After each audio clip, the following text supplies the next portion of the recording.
too. How's it taste? I thought you said it was your favorite. It is. Then you should know how it tastes. Remind me. Okay. It tastes too, TV too.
And now,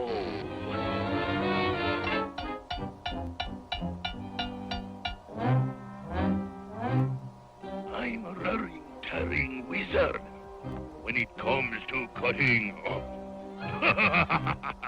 I can graft a chicken's gizzard on the wishbone of a pup.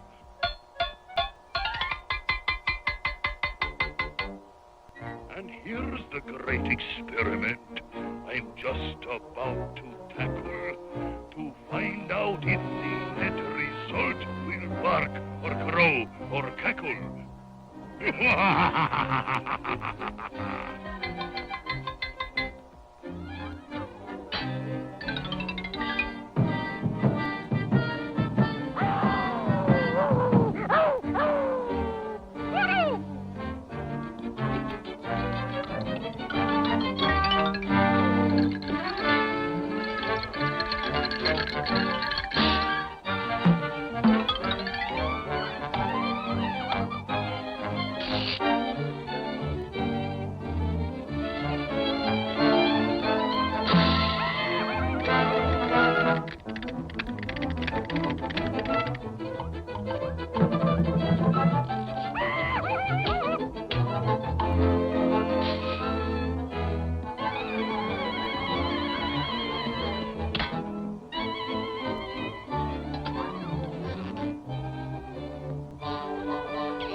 It's two main events. You take the kids and Lenny. Who will come out on top, Nell or her kids? No party. Mother, you wound me. I will if you have a party in this house. Lenny or his kids? Where's God, Dad? He works in mysterious ways. You're thinking of Columbo. You take the kids and Lenny, Saturday, December 15th. Get ready for Evening Shade, Mondays on CBS.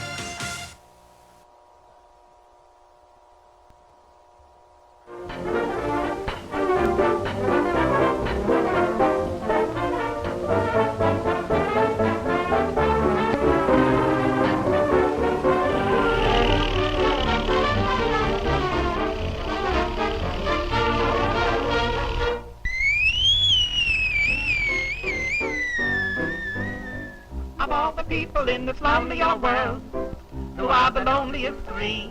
The which? The cop on the beat, the man in the moon, and me. Around the corner there's a party upstairs. Here on the corner are we.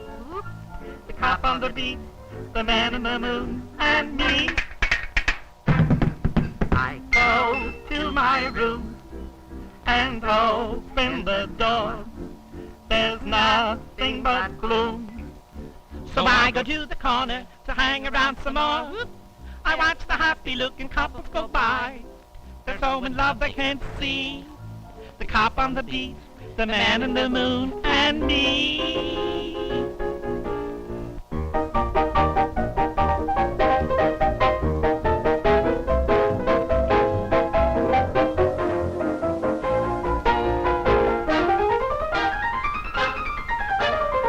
Around the corner there's a party upstairs. Here around the corner are we. The cop on the beat, the man in the moon, and me. Go to my room and open the door. There's nothing but gloom, so I go to the... Car number 44, stand by. Car number 44, stand by. Another mummy has been stolen from the museum. Proceed at once.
At last!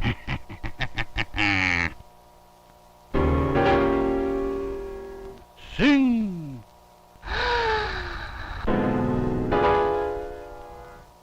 Sing!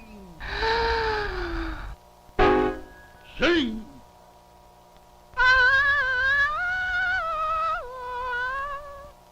She sings, she sings.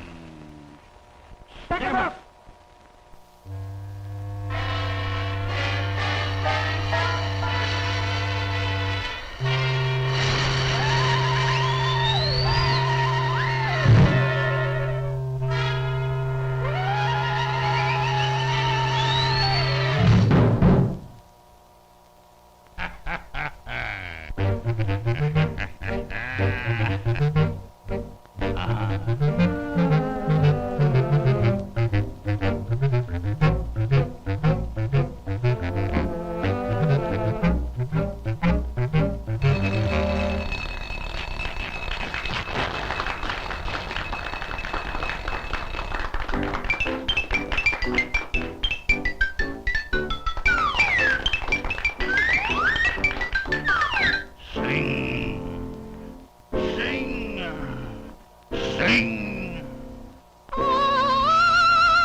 closest pins.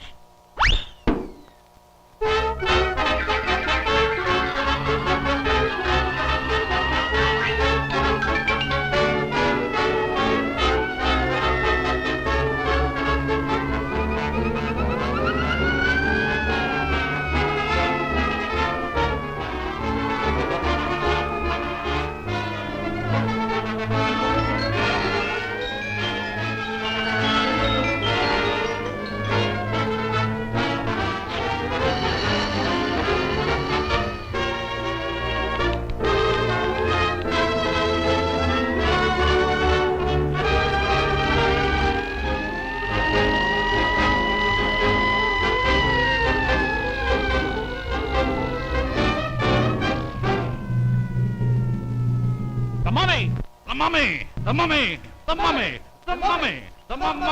The mummy!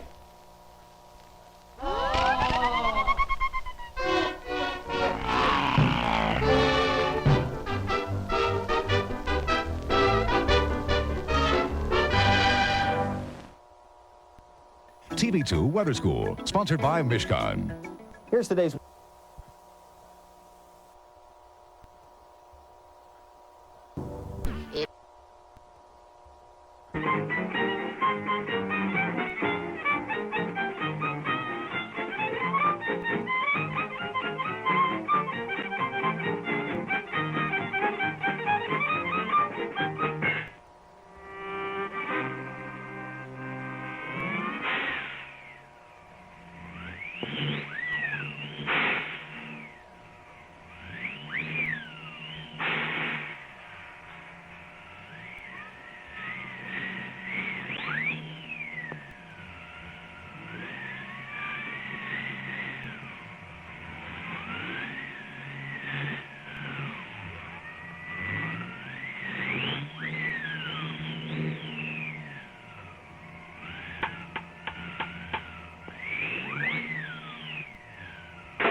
Regularly scheduled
Look, Olive, a ship.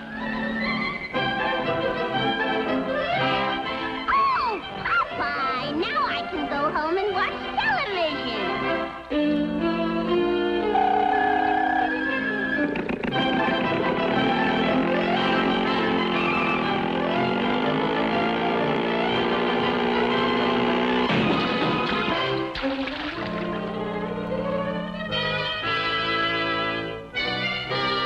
Popeye, where is everybody?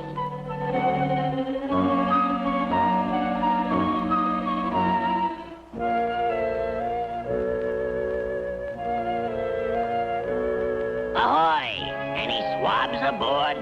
You! Anybody home? Blimey, mateys! We've been boarded! Don't worry, Olive. I can get us back to civilization. Back to civilization? After all these years? They can't do this to us. I say, we've got to get rid of them.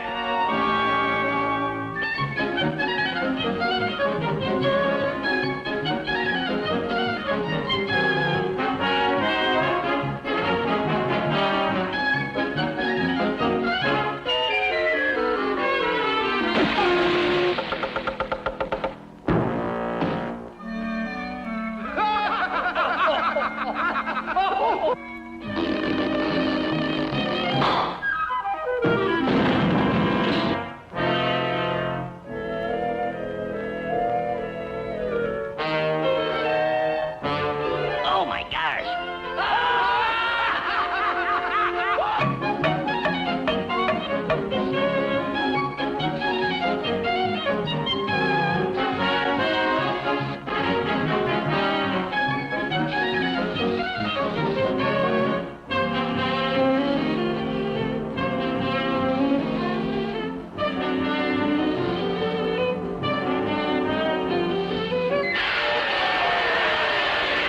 Wow!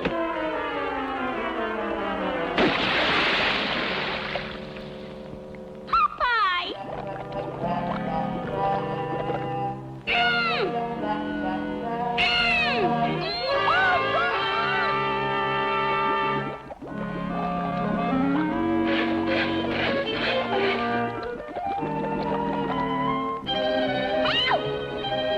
Popeye! Help! Popeye!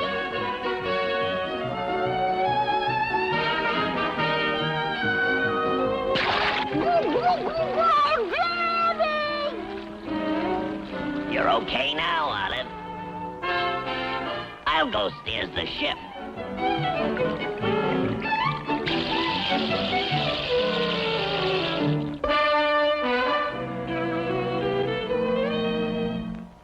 There's something very fishy about this ship.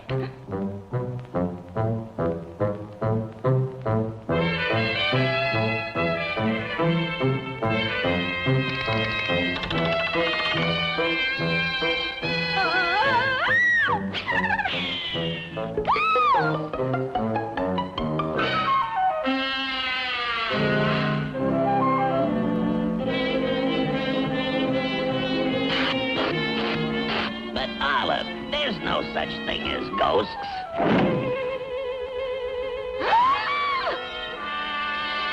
Ow, ow, ooh, ow, stop.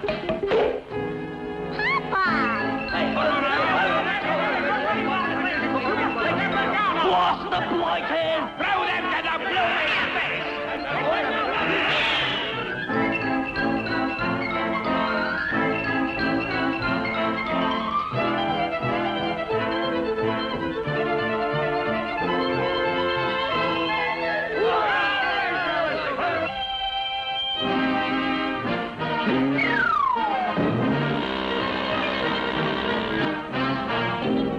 The blight is gone. He's disappeared, he has.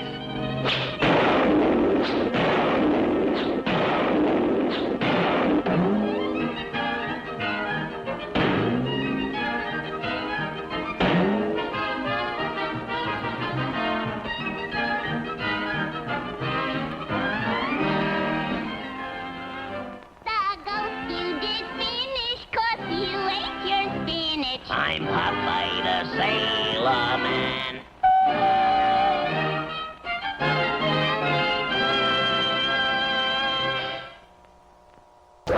Sizzling Stories, 7:30 Friday on TV2.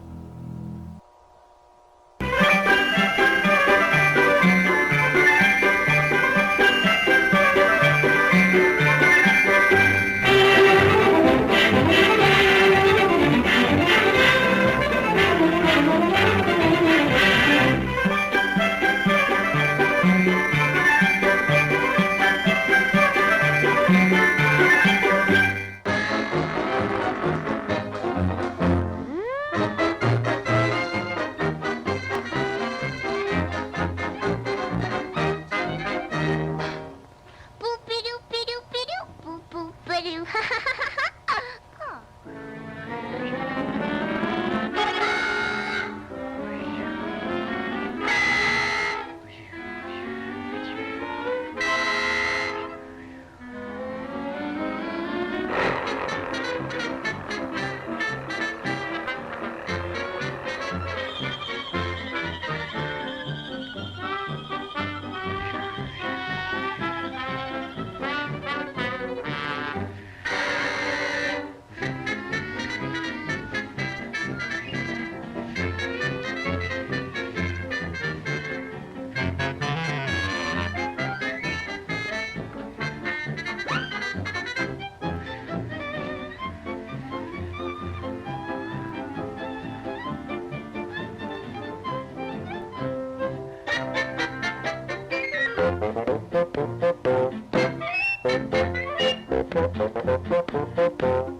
Hello, Scary. Come on in. And when you get warm, you can help me prepare for the party.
Hello, funny face. You.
Boop, boop, ba-doop. That's all, folks.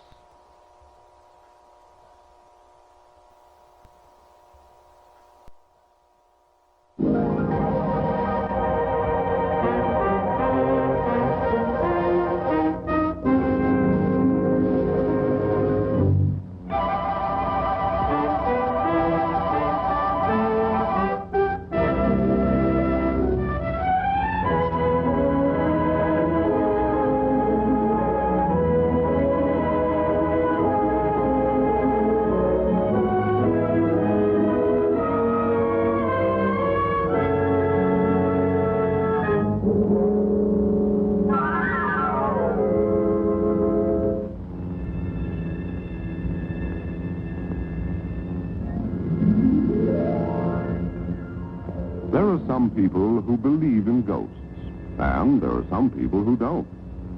If you're the believe in ghosts kind, then this story is about one.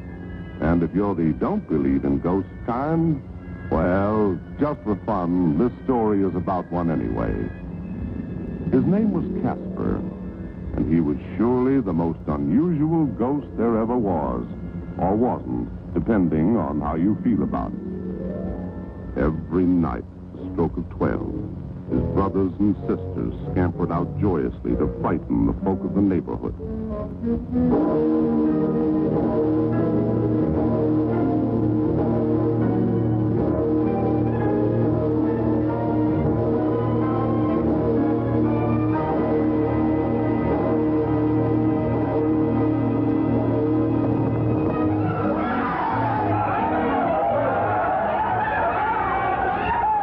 Not Casper.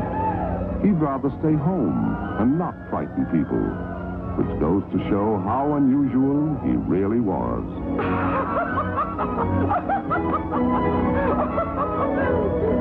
Wake up, Casper! Time to scare people!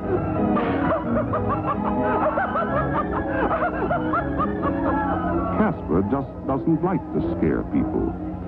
Guess it sounds sort of silly, but well, he'd just rather make friends with them.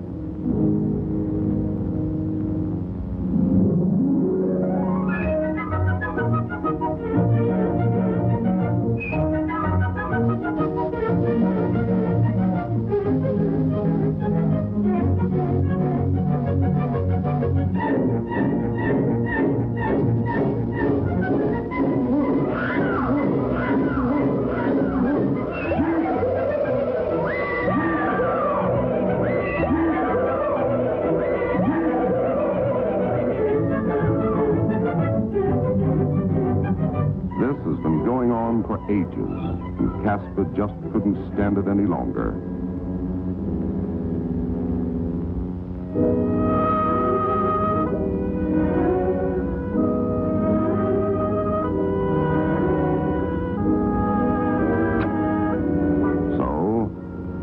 Casper decided to leave home, to seek new environments where he might forget he's a ghost and make friends with the world.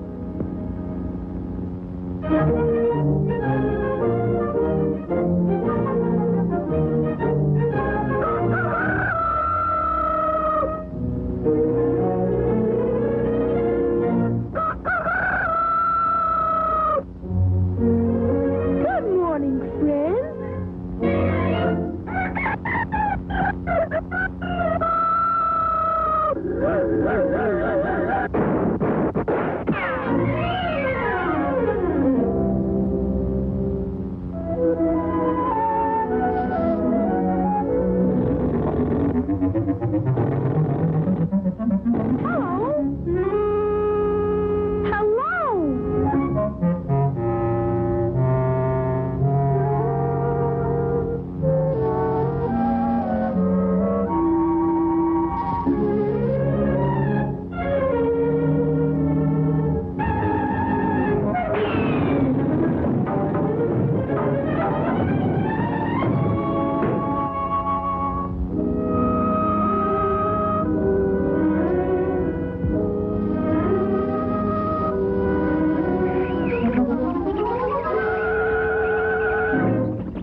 Mother, I've come for payment of the mortgage.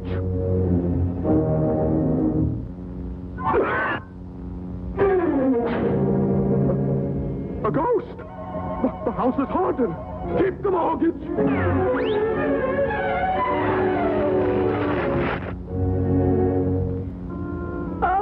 I'll never be nothing but a scary old ghost without any friends.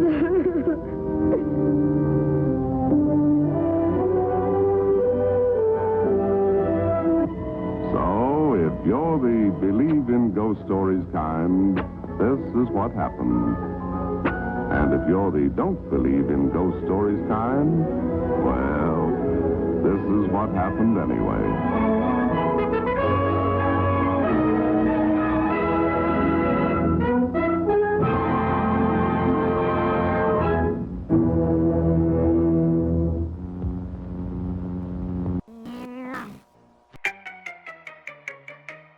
Now our children must go to sleep.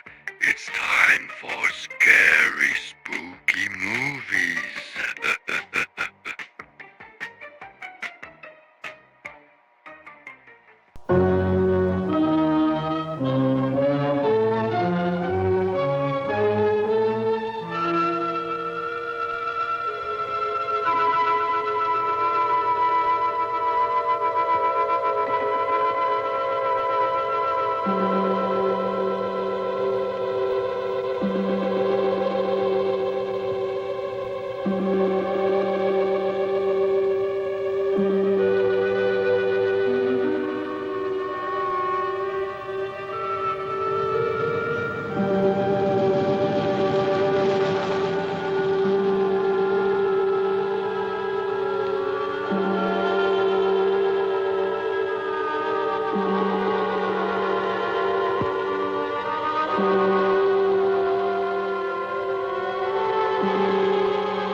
They ought to make the day the time changes, the first day of summer. What? Well, it's 8 o'clock and it's still light. A lot of good the extra daylight does us. Now, we've still got a 3-hour drive back. We're not going to be home until after midnight. Well, if it really bugged you, Johnny, you wouldn't do it. You think I want to blow Sunday on a scene like this? You know, I figure we're either going to have to move Mother out here or move the grave into Pittsburgh. She can't make a trip like this. Oh, I don't know that she can. Is there any of that candy left? No. Look at this thing. We still remember. I don't. You know, I don't even remember what the man looks like. Johnny, it takes you 5 minutes. Yeah, 5 minutes to put the wreath on the grave and 6 hours to drive back and forth. Mother wants to remember, so we trot 200 miles into the country and she stays at home. Well, we're here, John, all right? Test. We're back on? Oh. Ladies and gentlemen, we're coming back on the air after an interruption due to technical problem.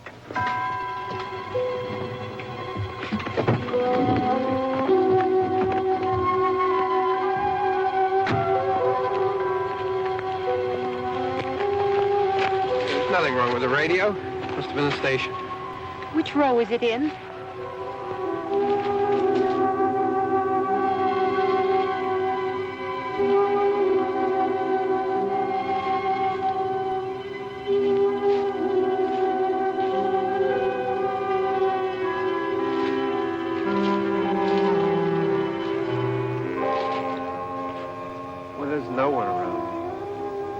late. If you'd gotten up earlier. Oh, look, I already lost an hour's sleep on the time change. I think you complain just to hear yourself talk. There it is.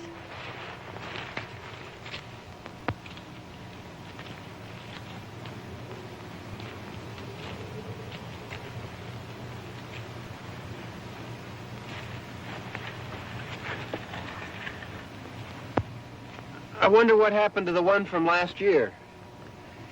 Each year we spend good money on these things. We come out here and the one from last year's gone.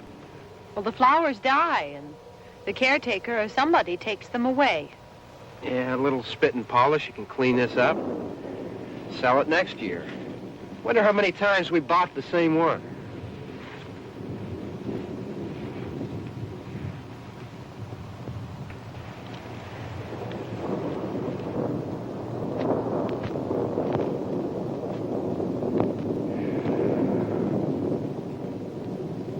Hey, come on, Barb. Church was this morning, huh?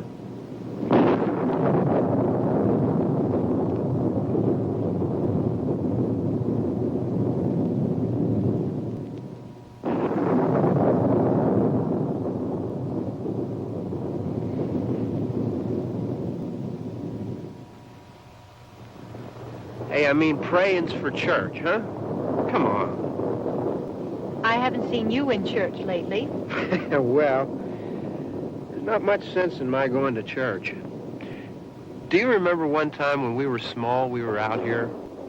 It was from right over there. I jumped out at you from behind the tree, and Grandpa got all excited, and he shook his fist at me, and he said, "Boy, you be damned to hell." Remember that? Right over there. Well, you used to really be scared here. Johnny. You're still afraid. Stop it now. I mean it. They're coming to get you, Barbara. Stop it. You're ignorant. They're coming for you, Barbara. Stop it. You're acting like a child. They're coming for you. Look, there comes one of them now. He'll hear you. Here he comes now. I'm getting out of here. Johnny.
about him, I can handle him. Probably be a lot more of them as soon as they find out about us. Truck is out of gas. This pump out here is locked. Is there a key? We can try to get out here if we can get some gas. Is there a key? I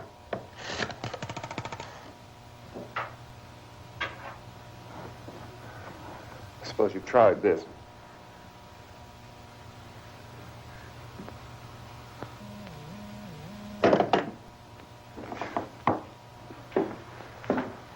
Do you live here?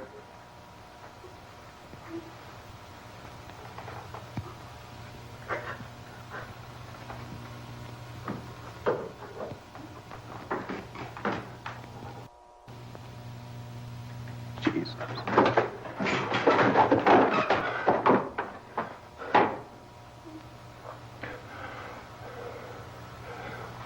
We've got to get out of here. We have to get to where there's some other people. Maybe we better take some food. I'll see if I can find some food.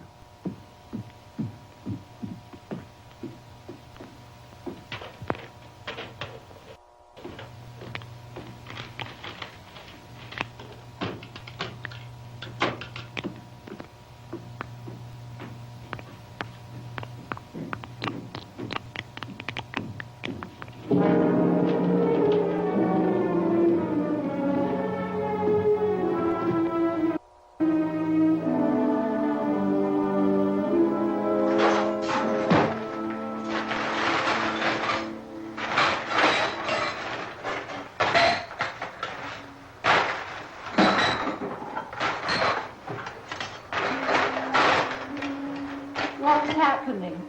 How do you think it's happening? What's happening?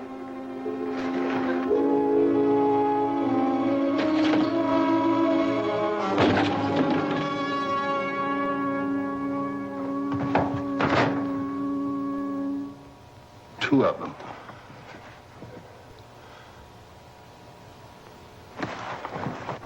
There are two of them out there. Have you seen any more around here? I can take care of those two. I don't I know you're afraid, but we have to... I don't know! I don't know! What's happening?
They know we're in here now.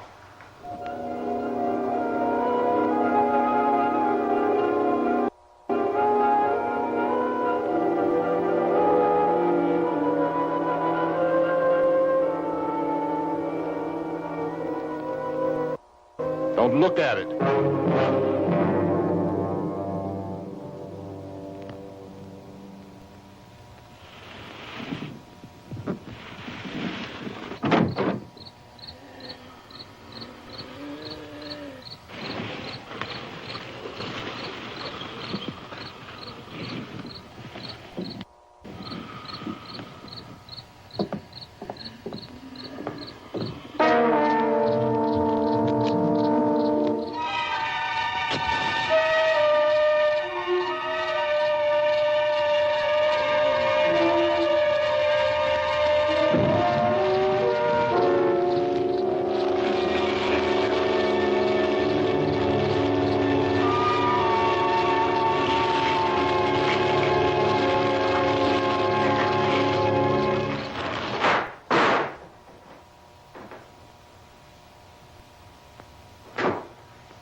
Get some more lights on in this house.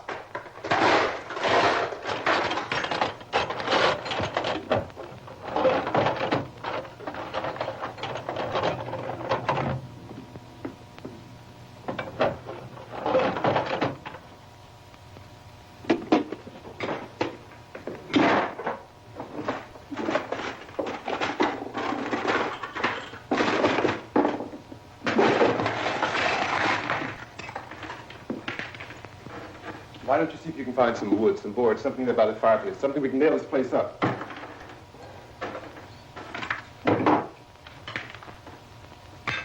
Look, goddamn! Look, I know you're afraid. I'm afraid too. But we have to try to board the house up together.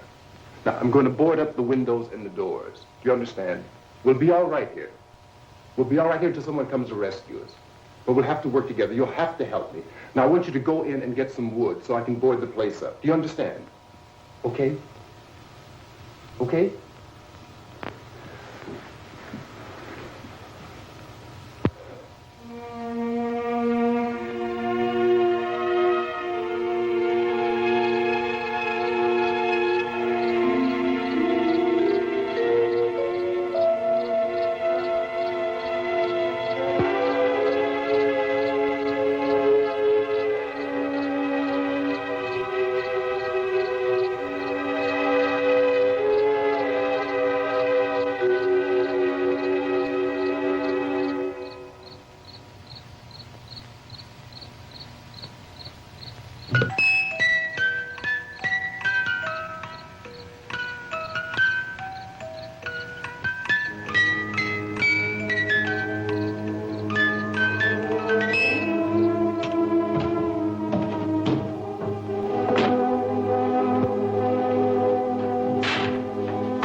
Close enough, that's wrong. Yeah, I want you to pick out some nails. Pick out the biggest ones you can find.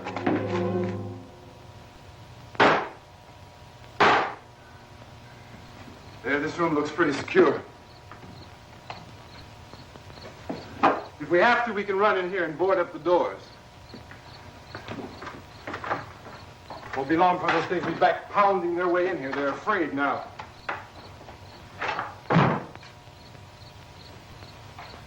They're afraid of fire. I found that out.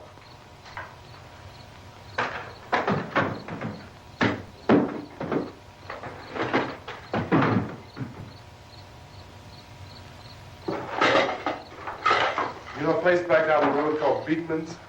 Beekman's Diner?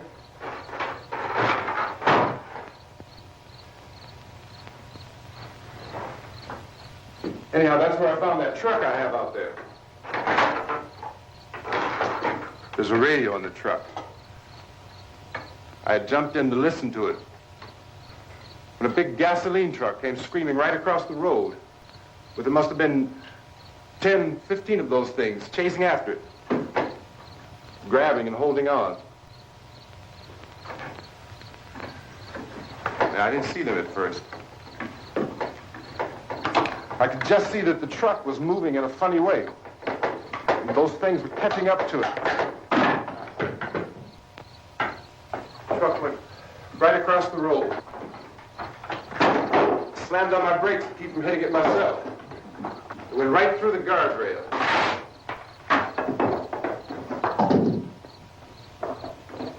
I guess the driver must have cut off the road into that gas station by Beekman's Diner. It went right through the billboard, ripped over a gas pump, and never stopped moving. By now, it's like a moving bonfire. Didn't know if the truck was going to explode or what. Still hear the man screaming.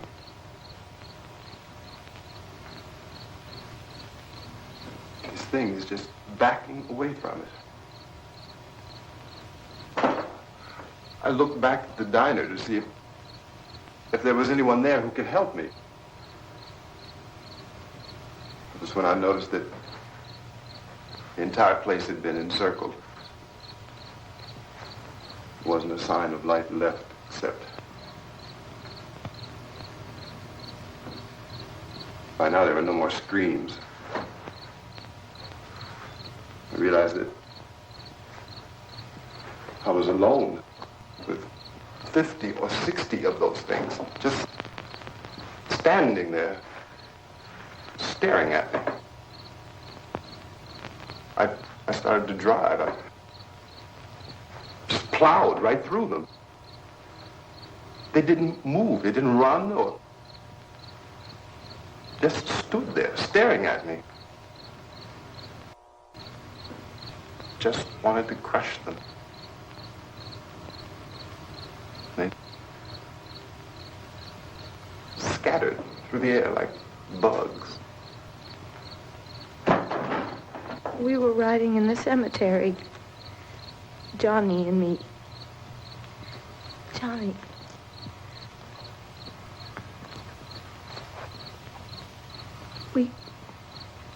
We came to put a wreath on my father's grave. Johnny, and he Today said, on TV2. "Can I have some candy, Barbara?" We didn't have any. And,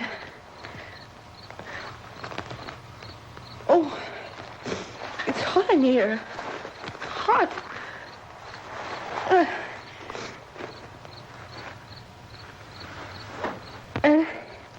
And he said, "Oh, it's late. Why did we start so late?" And I said, "Johnny, if you'd gotten up earlier, we wouldn't be late." Johnny asked me if I were afraid. And I said, "I'm not afraid, Johnny." And then this man started walking up the road. He came slowly And Johnny kept teasing me and saying, "He's coming to get you, Barbara." And I laughed at him and said, "Johnny, stop it."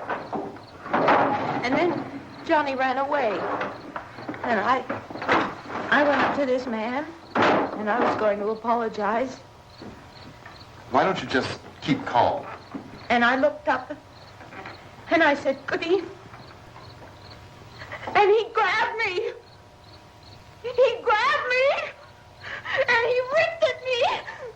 He held me, and he ripped at my clothes. I think you should just calm down. Oh, I screamed, "Johnny! Johnny, help me! Oh, help me!" And he wouldn't let me go. He ripped. And then Johnny came, and he ran, and he fought this man. And I got so afraid. I ran.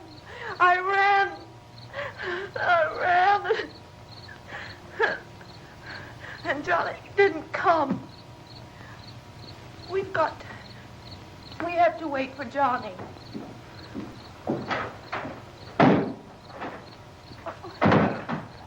Maybe we better go out and get him. We have to go out and get Johnny. He's out there. Please, don't you hear me? We've got to go out and get him. Please! We have got to go get Johnny! Please help me! Please! Don't you know what's going on out there? This is no Sunday school picnic. Don't you understand? My brother is alone! Your brother is dead. No! My brother is not dead!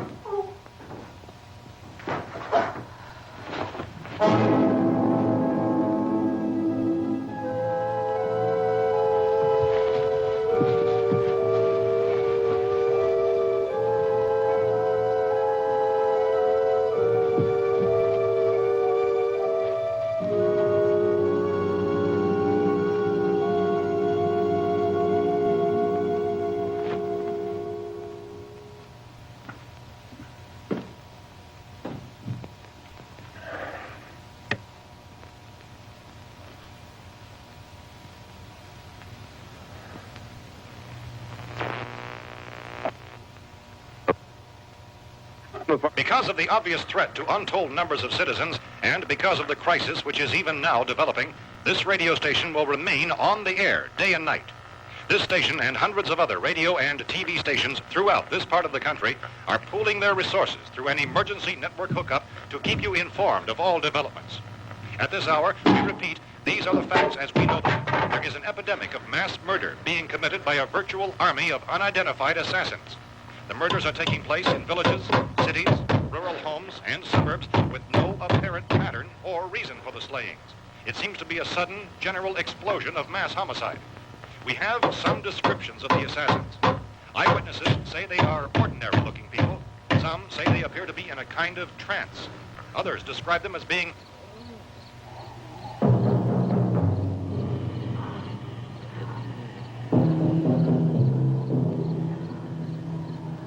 So, at this point, there is no really authentic way for us to say who or what to look for and guard yourself against. Misshapen monsters. Reaction of law enforcement officials is one of complete bewilderment at this hour. So far, we have been unable to determine that any kind of organized investigation is yet underway. Police, sheriff deputies, and emergency ambulances are literally deluged with calls for help. The scene can best be described as mayhem. Mayors of Pittsburgh, Philadelphia, and Miami, along with the governors of several eastern and midwestern states, have indicated the National Guard may be mobilized at any moment, but that has not happened as yet. The only advice our reporters have been able to get from official sources is for private citizens to stay in their homes behind locked doors. Do not venture outside for any reason until the nature of this crisis has been determined and until we can advise what course of action to take. Keep listening to radio and TV for any special instructions as this crisis develops further. Thousands of office and factory workers are being urged to stay at their places of employment, not to make any attempt to get to their homes. However, in spite of this urging and warning, streets and highways are packed with frantic people trying to reach their families or apparently to flee just anywhere. We repeat, the safest course of action at this time is simply to stay where you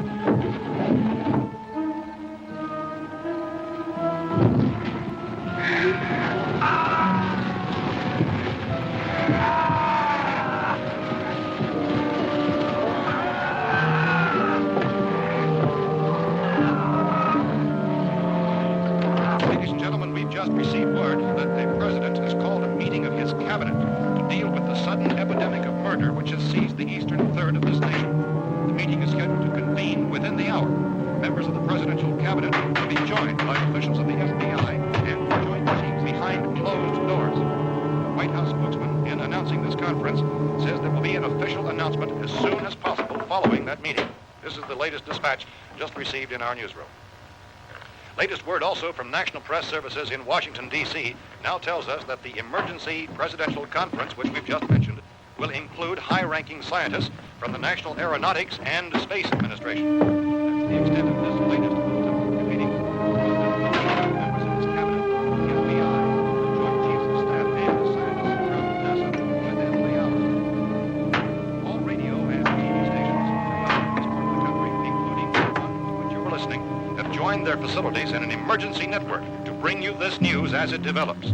We urge you to stay tuned to radio and TV and to stay indoors at all costs. Late reports reaching this newsroom tell of frightened people seeking refuge in churches, schools, and government buildings, demanding shelter and protection from the wholesale murder which apparently is engulfing much of the nation. Law enforcement officials are at a loss to explain or, even at this hour, even to theorize about the reasons for this grave of murder. So far, the advice they're able to give the public is something Chief T.K. Dunmore of Camden, North Carolina, was quoted as saying, quote, "Tell the people, for God's sake, to get off the streets. Tell them to go home and lock their doors and windows up tight. We don't know what kind of murder-happy characters we have here." End quote. He's Chief Dunmore of Camden, North Carolina. So far, the only descriptions, the only clues anyone has of the killers come from frightened witnesses of some of the slaves.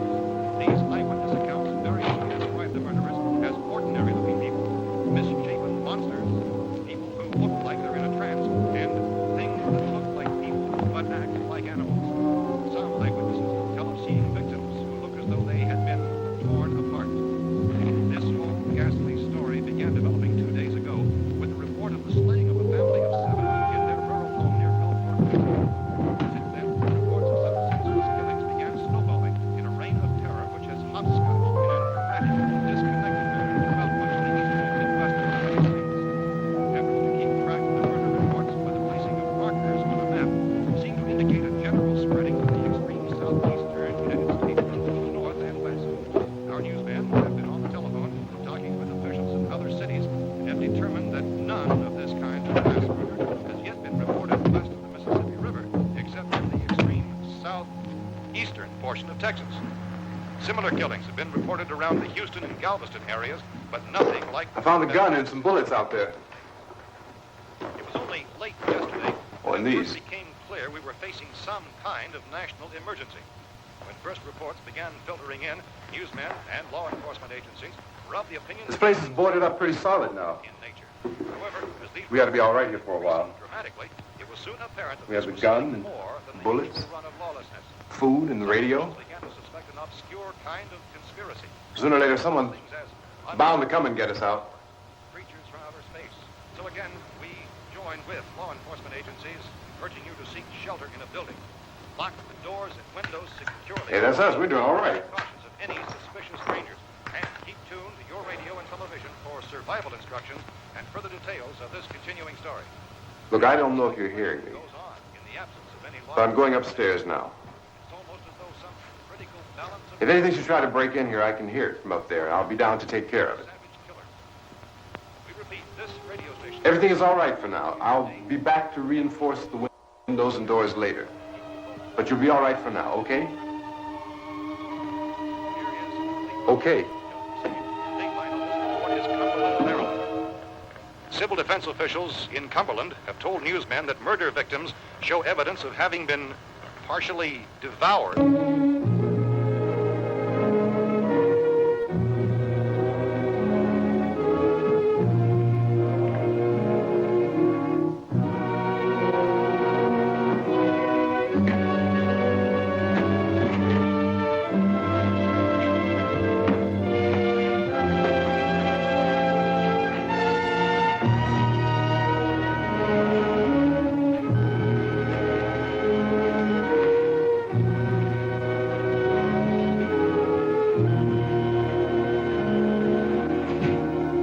reports from witnesses to the effect that people who acted as though they were in a kind of trance were killing and eating their victims prompted authorities to examine the bodies of some of the victims. Medical authorities in Cumberland have concluded that in all cases, the killers are eating the flesh of the people they murdered. Repeating this latest bulletin just received moments ago from Cumberland, Maryland, civil defense authorities have told newsmen that murder victims show evidence of having been partially devoured by their murderers. Medical examination of victims' bodies shows conclusively that the killers are eating the flesh of the people they killed. And so this incredible story becomes more ghastly with each report. It's difficult to imagine such a thing actually happening, but these are the reports we have been receiving and passing on to you, reports which have been verified as completely as is possible in this confused situation. It is happening, and it would appear that no one is safe from this wave of mass murder.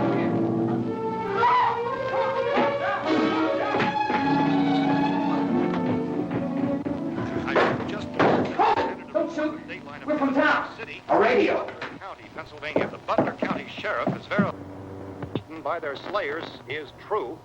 No further details available at this time. However, How long you guys been down there? I could use some help up here. That's the cellar. It's the safest place. You mean you didn't hear the racket we were making up here? How were we supposed to know what was going on? Could have been those things for all we knew. That girl was screaming. Sure, you must know what a girl screaming sounds like. Those things don't make any noise. Anybody would know somebody ever needed help. Look, it's kind of hard to hear what's going on from down there. We thought we could hear screams, but for all we knew, that could have meant those things were in the house afterward. And you wouldn't come up and help? Well, if there were more, the racket sounded like the place was being ripped apart. How were we supposed to know what was going on? Now, wait a minute. You just got finished saying you couldn't hear from down there. Now you say it sounded like the place was being ripped apart. It would be nice if you get your story straight, man. All right, now you tell me. I'm not going to take that kind of a chance when we got a safe place. We luck into a safe place, and you're telling us we got to risk our lives just because somebody might need help, huh? Yeah, something like that. All right, why don't we settle this? Look, mister, we came up. Okay, we're here. Now I suggest we all go back downstairs before any of those things find out we're in here. They can't get in here. You got the whole place boarded up? Yeah, most of it. All but a few spots upstairs. They won't be hard to fix. You're insane. The cellar's the safest place. I'm telling you, they can't get in here. And I'm telling you, those things turned over our car. We were damn lucky to get away at all. Now you tell me those things can't get through this lousy pile of wood? His wife and kids downstairs. Kids hurt. Well, I still think we're better off up here. We could strengthen everything up, Mr. Cooper. With all of us working, we could fix this place up in no time. We have everything we need up here. We can take all that stuff downstairs with us.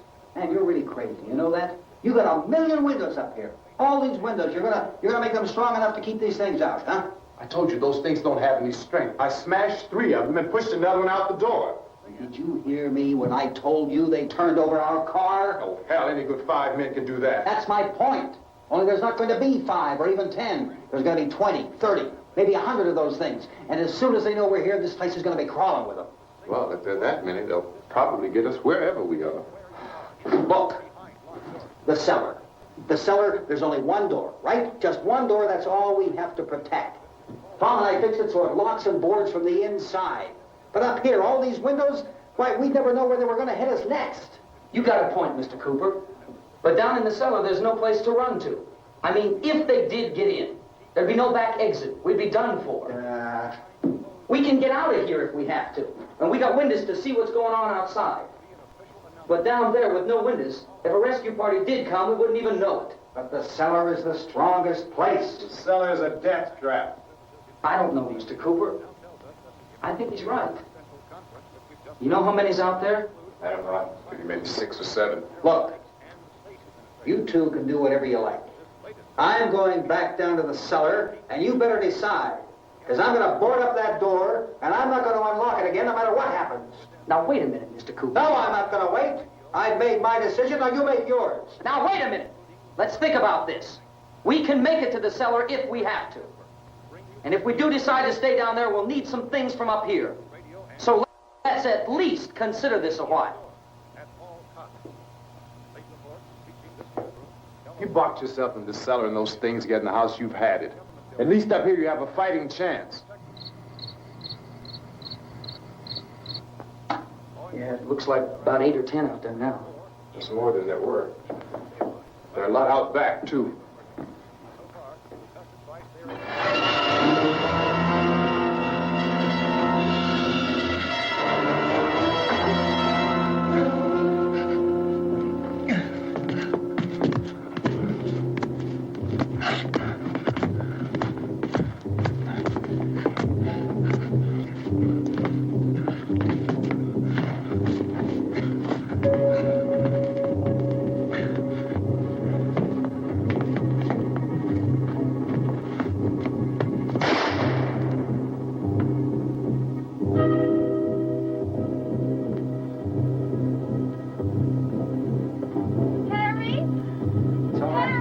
It's all right.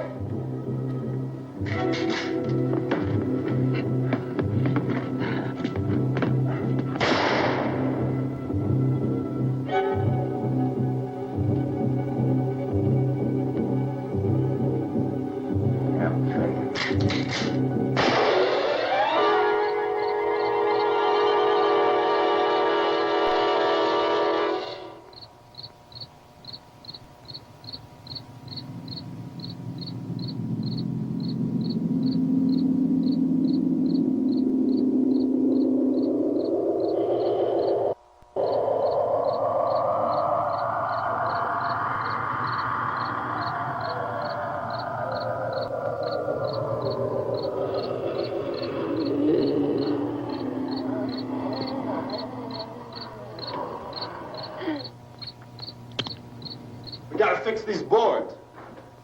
You're crazy. Those things are going to be at every window and door in this place. We've got to get down into the cellar. Go down in your damn cellar. Get out of here! I'm taking the girl with me. You leave her here. Keep your hands off her. And everything else that's up here, too. Because if I stay up here, I'm fighting for everything up here. And the radio and the food is part of what I'm fighting for. Now, if you're going down the cellar, get. The man's insane. He's insane. We've got to have food down there. We've got a right. This is your house. We've got a right. You going down there with him? Well, yes or no? This is your last chance. No beating around the bush. Listen, I got a kid down there. She can't possibly. I couldn't bring her up here. She can't possibly take all the racket and those things smashing through the windows. Well, you're her father. If you're stupid enough to go die in that trap, that's your business. However, I am not stupid enough to follow you.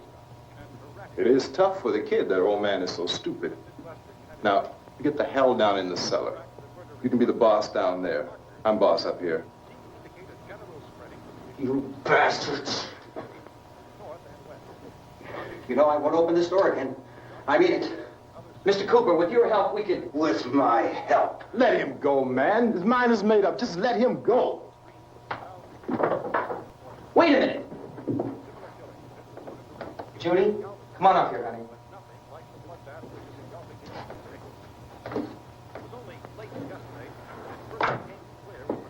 You're gonna let them get hurt too, huh?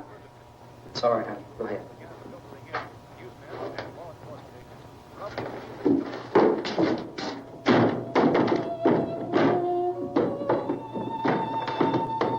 If we stick together, man, we can fix it up real good. There's lots of places we can run to up here. Mr. Cooper, we'd all be a lot better off if all three of us were working together. Hey. Hey, kid.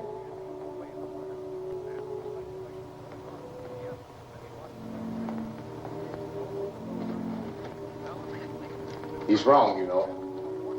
I'm not boxing myself in down there. This radio station will remain on the air day and night. Well, we're safe now. It's boarded up tight. What about Tom and Judy? They want to stay up there and let them. There are two other people upstairs, a man and a girl. We heard you screaming. Yeah, but I didn't know who they were, and I wasn't about to take any unnecessary chances. Of course not, Harry.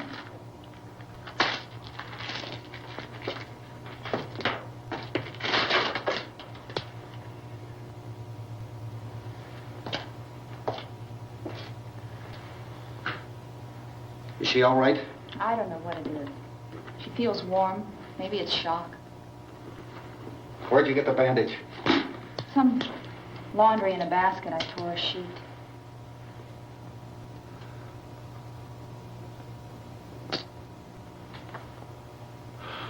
Let them stay upstairs. Let them. Too many ways those monsters can get in up there. We'll see who's right. We'll see when they come begging me to let them in down here. That's important, isn't it? What? To be right, everybody else to be wrong. What do you mean by that?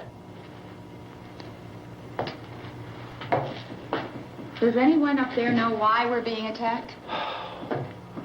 Whatever it is, it isn't just happening here. It's some kind of mass murder. It's going on everywhere. The radio said to stay inside. Radio? Radio upstairs. I heard a news bulletin. There's a radio upstairs and you boarded us in down here? I know what I'm doing. What did it say? Nothing. Nothing. They don't know anything yet. There's mass murder everywhere, and people are supposed to look for a safe place to hide. Take the boards off that door. We are staying down here, Helen. Harry, that radio is at least some kind of communication. If the authorities know what's happening, well, they'll send people for us so they'll tell us what to do. How are we going to know what's going on if we lock ourselves in this dungeon?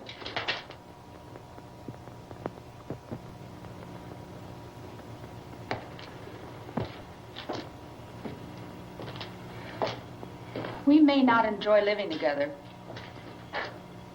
but dying together isn't going to solve anything. Those people aren't our enemies. Mr. Cooper! Mr. Cooper, Ben found a television set upstairs. Let's go up. Tom? Yeah. If Judy would come downstairs for a few minutes, Harry and I could come upstairs. Okay, yeah, right away. Will you do it? Do I have to? Look, honey, nothing's going to get done with them down there and us up here. Do this for me. Okay. Okay, open up.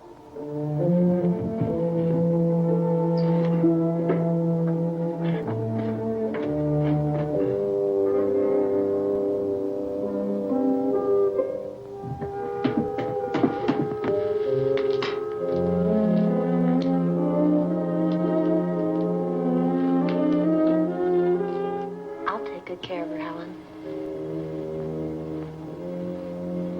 She's all I have.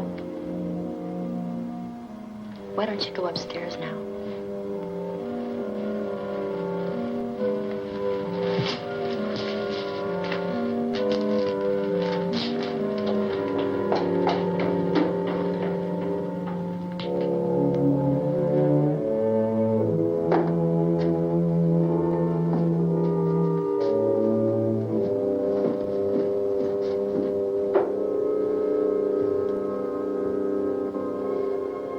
Her brother was killed. Hey, give me a hand with this thing. I gotta go help Ben with the television.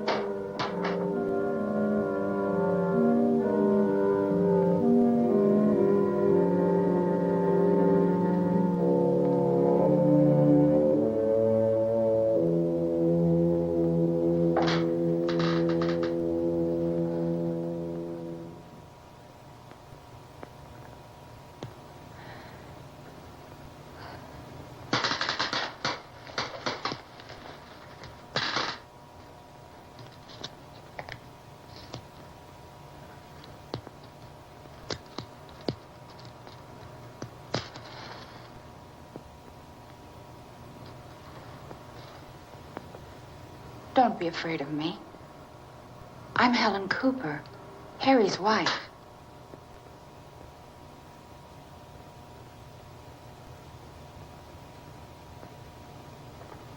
This place is ridiculous. Look at this. There's a million weak spots up here. Give me one of those.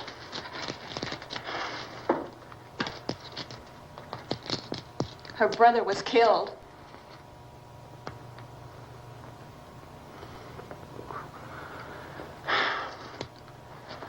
And they talk about these windows. I can't see a damn thing. There could be 15 million of those things out there. That's how much good these windows are. Why don't you do something to help somebody?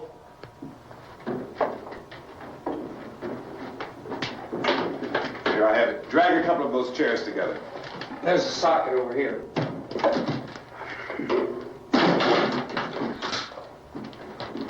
You better watch this and try to understand what's going on. I don't want anyone's life on my hands. Is there anything I can do to I don't want to hear any more from you, mister. If you stay up here, you take orders from me. And that includes leaving the girl alone. It's on, it's on. There's no sound. Play with the rabbit ears. Reports, incredible as they seem, are not the results of mass hysteria. Mass hysteria. What do they think? We're imagining all this? Shut up! In all parts of the country. The wave of murder which is sweeping the eastern third of the nation is being committed by creatures who feast upon the flesh of their victims.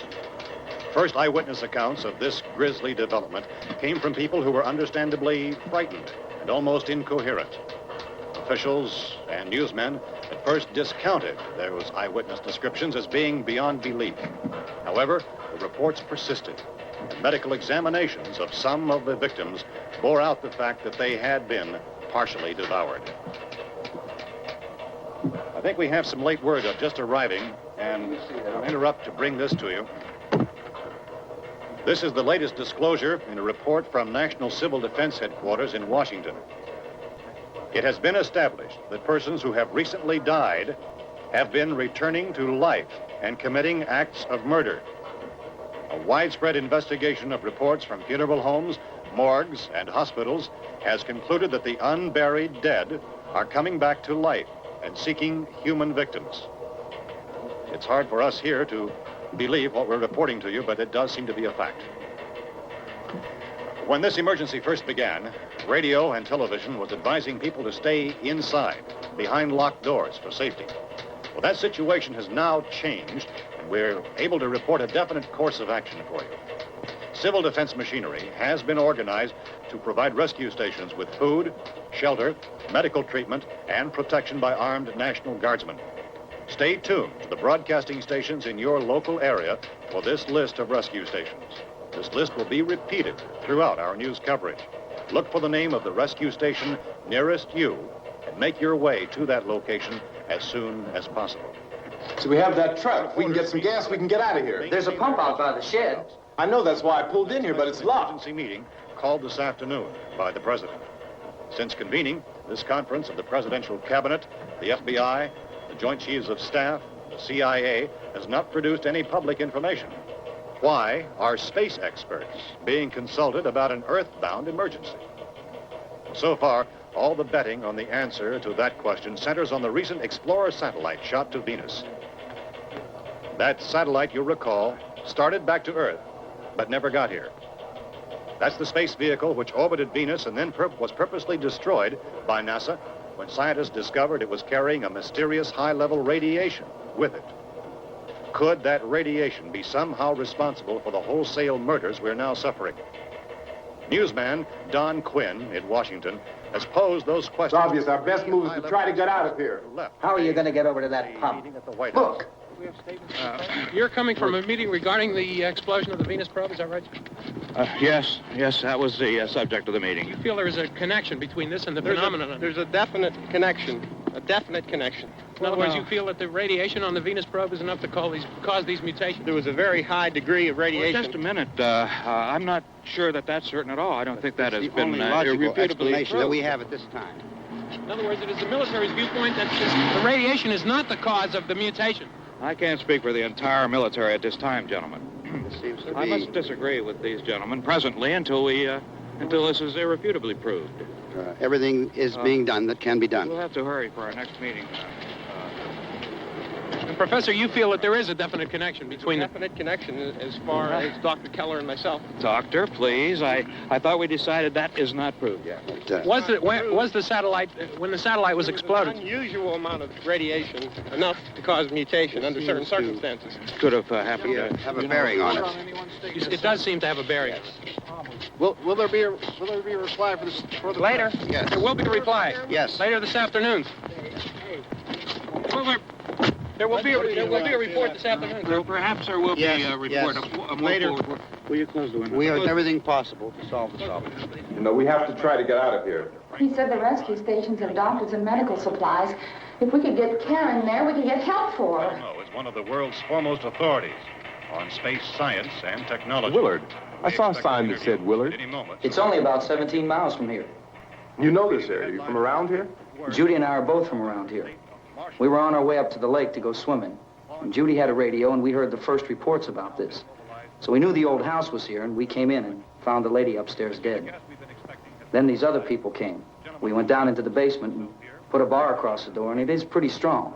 How could we possibly get away from here? We've got a sick child, 2 women, 1 woman out of her head, 3 men, and the place is surrounded with these things. For NASA. Dr. Grimes, your entire staff, I know, has been working very hard to find some solution to these things that are happening. Do you have any answers at this time? Yes, we have some answers. But first, let me stress the importance of seeking medical attention for anyone who's been injured in any way. We don't know yet what complications might result from such injuries. How bad has your kid been hurt? Good advice, Doctor. Now, how about the basic problem of the patients? Well, Look, you go down there and tell, Judy? Yeah, you tell Judy to come up here and you stay with the kid, all right? action taken with regard to the Venus probe. In the cold room at the university, we had a cadaver from which all 4 limbs had been amputated. Sometime early this morning, it opened its eyes and began to move its trunk. It was dead, but it opened its eyes and tried to move. They want you upstairs. Did she ask for me? She hadn't done anything. I don't understand. Baby. It's Mommy. I heard. I'll come back down as soon as I find out what they want. Thank you, Judy. The body should be disposed of at once, preferably by cremation. Well, how long after death, then, does the body become reactivated? It's only a matter of minutes. Minutes? Well, that doesn't give people time to make any arrangements. No, you're right. It doesn't give them time to make funeral arrangements. The bodies must be carried to the street and burned. They must be burned immediately. Soak them with gasoline and burn them. The bereaved will have to forego the dubious comforts that a funeral service will give. They're just dead flesh and dangerous. I see. Judy, I need you to find some bedspreads or sheets to tear up into small strips, okay? Is there a fruit cellar here? Yes. We need some bottles or jars. Make Molotov cocktails and hold them out while we try to escape. Hey, there's a big can of kerosene down there. I'll see what I can find. I'll look for the bottles. There's a big key ring down there. There may be a key to the gas pump on it. I'll check. We can toss the cocktails from a window upstairs. Meantime, a couple of us can go out and try to get the gas and come back for the rest of the people. But that'll leave a door open someplace. Yeah, that's right. It better be this door. It's closer to the truck. Before we go out, we'll put some supplies behind the cellar door. While we're gone, the rest of you can hold up in there. I found some fruit jars in the cellar. And there's a key on here that's labeled for the gas pump out back. I'm not really that used to the truck. I found it abandoned. I can handle the truck, no sweat. You're it, then. You and I'll go.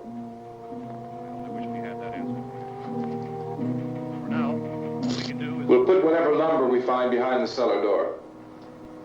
You can go upstairs and toss the cocktails from a window. Tom, you and I will have to unboard this door. After you toss the cocktails, you hustle back down here and lock this door. It's no good to board it up because we'll have to get back in quickly.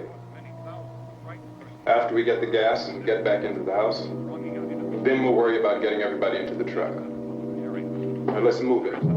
Place to leave safety, except to the rescue stations which have been set up.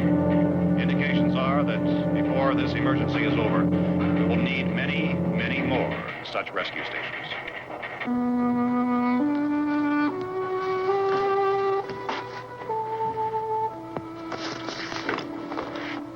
You always have a smile for me. How can you smile like that all the time? How many do you have done? Come on, honey, we gotta move. Tom, are you sure about the phone? The phone is dead out.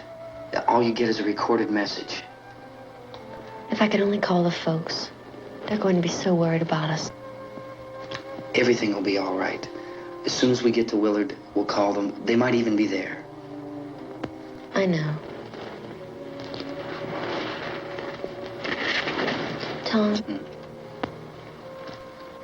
Are you sure we're doing the right thing, Tom? What, about getting out of here? Yeah. Well, the television said that's the right thing to do. We've got to get to a rescue station. I don't know. Come on, honey. You're starting to sound like Mr. Cooper now.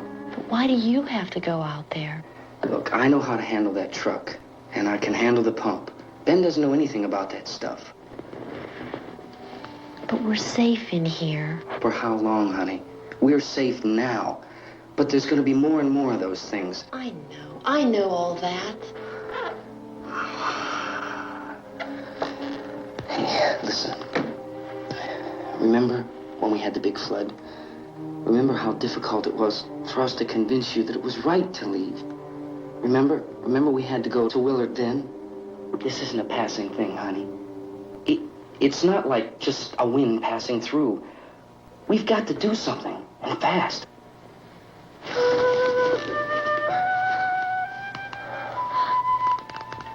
I just don't want you to go out there, that's all. Hey, Smiley. Where's that big smile for me? Boy, you're sure no use at all, are you? We've got work to do, honey. And you...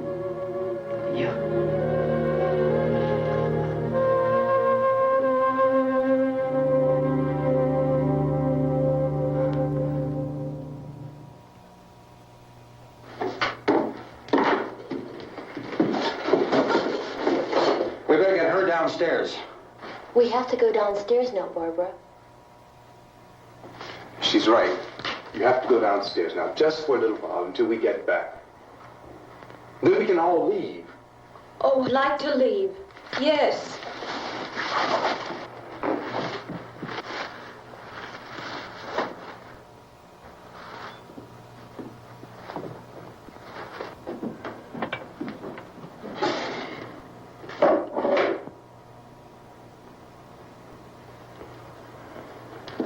Good luck.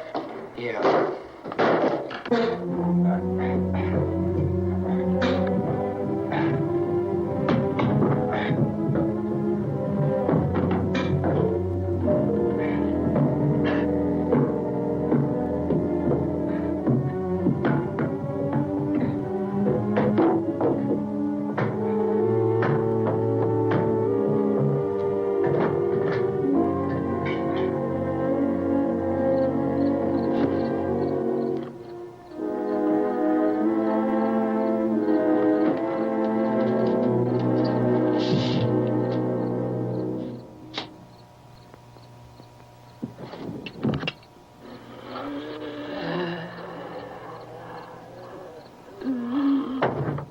You ready upstairs? Yeah. Okay, toss them.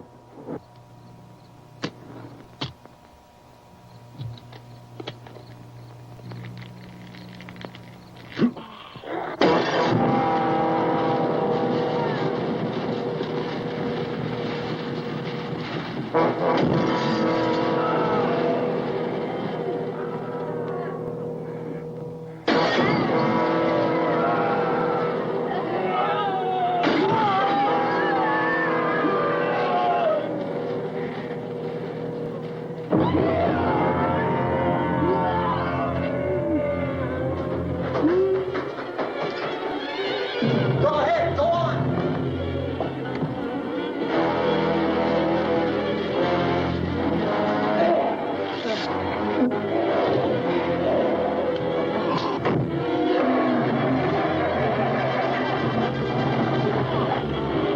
I'm going with them. Get back in the cellar. I'm going. It's too late. It's too late.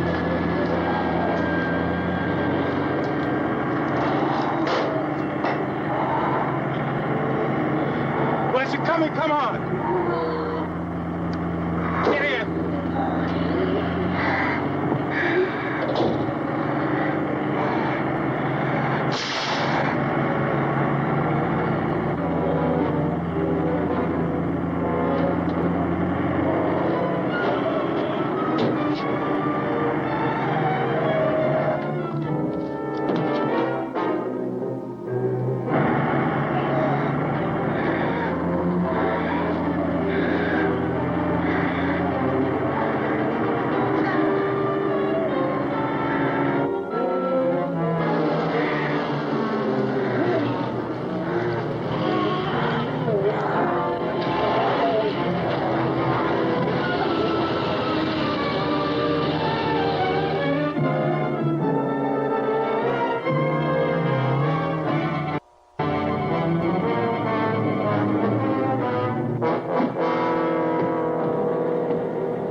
I'd drag you out there and feed you those things.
Isn't it 3 o'clock yet?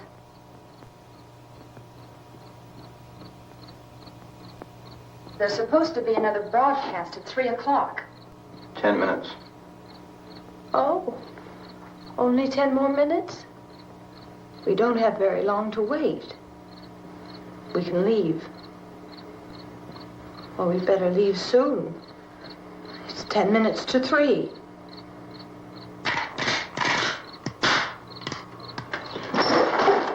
You know anything about this area at all? I mean, is Willard the nearest town? I don't know. We were just trying to get to a motel before dark. You say those things turned your car over. You think we can get it back on its wheels and drive it? Where is it? Seems like it was pretty far away. Seems like we ran. Forget it. It's at least a mile. Johnny has the keys.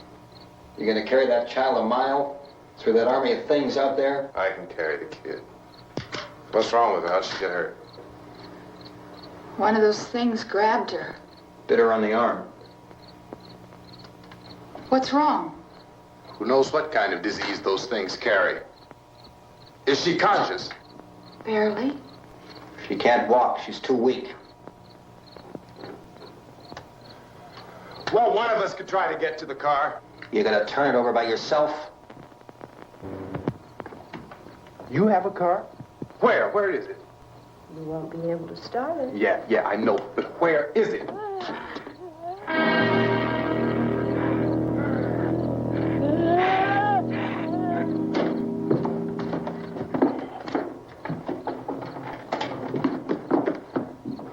Good Lord.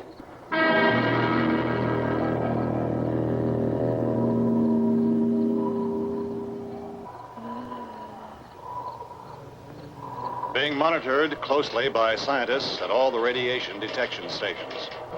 At this hour, they report the level of the mysterious radiation continues to increase steadily.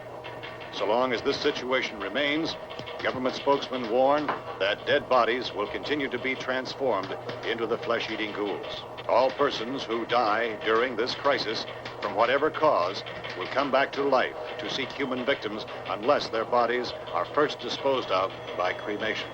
Our news cameras have just returned from covering such a search and destroy operation against the ghouls, this one conducted by Sheriff Conan McClellan in Butler County, Pennsylvania.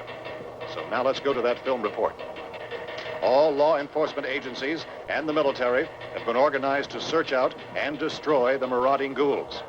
The Survival Command Center at the Pentagon has disclosed that a ghoul can be killed by a shot in the head or a heavy blow to the skull. Officials are quoted as explaining that since the brain of a ghoul has been activated by the radiation, the plan is kill the brain and you kill the ghoul. Want anything from the supply wagon, Cuz? No, we're all right. Okay.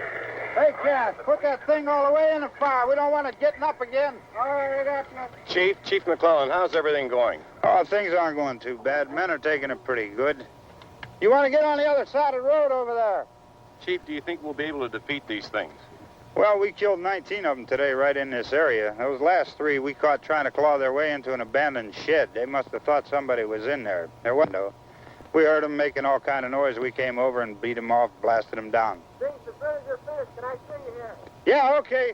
Chief, if I were surrounded by 6 or 8 of these things, would I stand a chance with them? Well, there's no problem. If you had a gun, shoot them in the head. That's a sure way to kill them. If you don't, get yourself a club or a torch. Beat them or burn them. They go up pretty easy. Well, Chief McClellan, how long do you think it will take you until you get the situation under control? Well, that's pretty hard to say. We don't know how many of them there are. We know when we find them, we can kill them. Are they slow-moving, Chief? Yeah, they're dead. They're all messed up. Well, in time, would you say you ought to be able to wrap this up in 24 hours? Well, we don't really know. We know we'll be into it most of the night, probably into the early morning. We're working our way toward Willard, and we'll team up with the National Guard over there, and then we'll be able to give a more definite view. Thank you very much, Chief McClellan. This is Bill Cardill, WIC TV 11 News. Thank you, Bill, for that report. Official spokesman declined to speculate just how long it may take to kill off all the flesh eaters, so long as the heavy rain...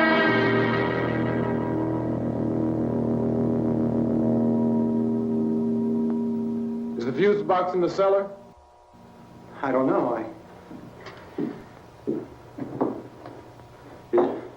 It isn't the fuse. The power lines are down. Helen, I have to get that gun. Haven't you had enough? What? 2 people are dead already on account of that guy. Take a look out that window, click it.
We want to get about 4 or 5 men and a couple dogs. There's a house over here behind those trees. We want to go check it out.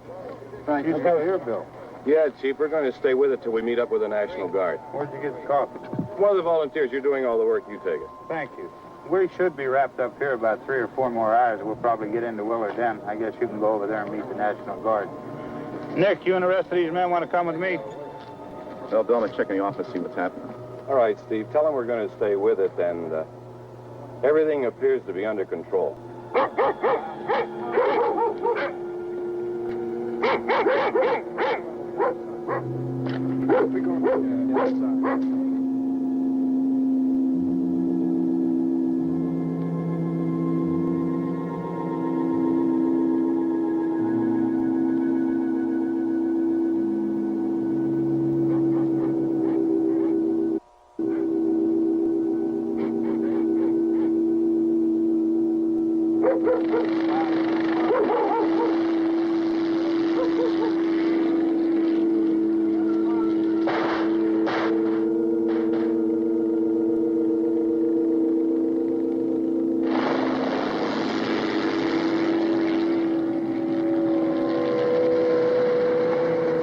Down there by the barn. Okay. Some of these guys can follow the wagon down. I only need a few men to check out the house. Somebody had a cookout here, Vince. Yeah, sure looks like it, Tom.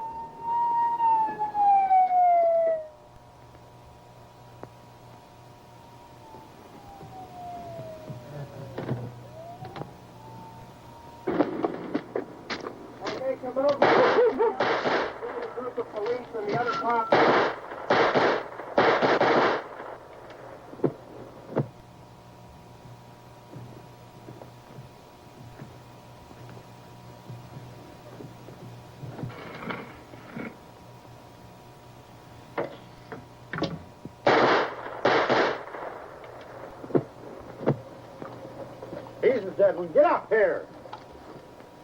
Nick, Tony, Steve, you want to get out in that field and build me a bonfire?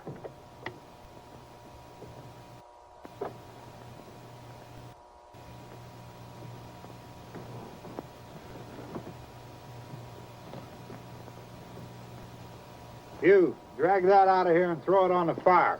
Nothing down here? All right, go ahead down and give him a hand. Let's go check out the house. There's something there. I heard a noise.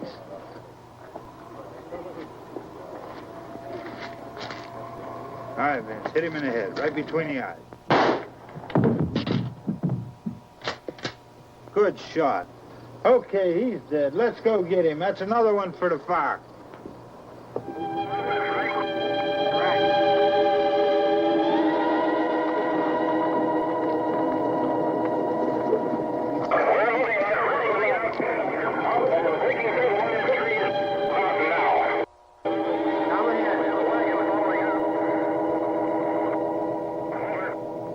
Send the wagon through, come directly on over.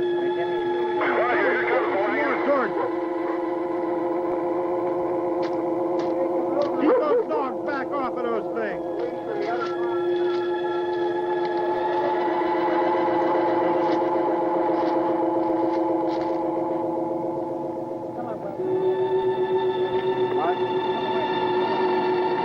Go more quickly.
Will the Oakland County prosecutor appeal the decision to drop first-degree murder charges against the inventor of the so-called suicide machine?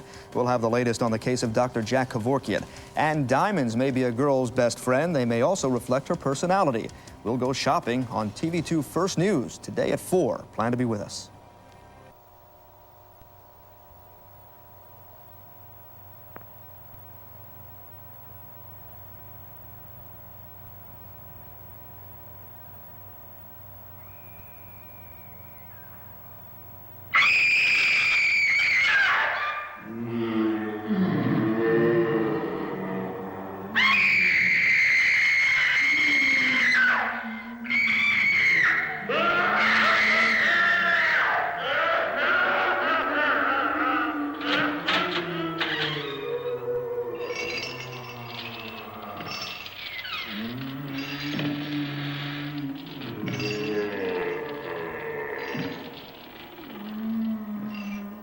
The ghosts are moving tonight, restless, hungry. May I introduce myself? I'm Watson Pritchard. In just a minute, I'll show you the only really haunted house in the world. Since it was built a century ago, 7 people, including my brother, have been murdered in it. Since then, I've owned the house. I've only spent one night there, and when they found me in the morning, I was almost dead.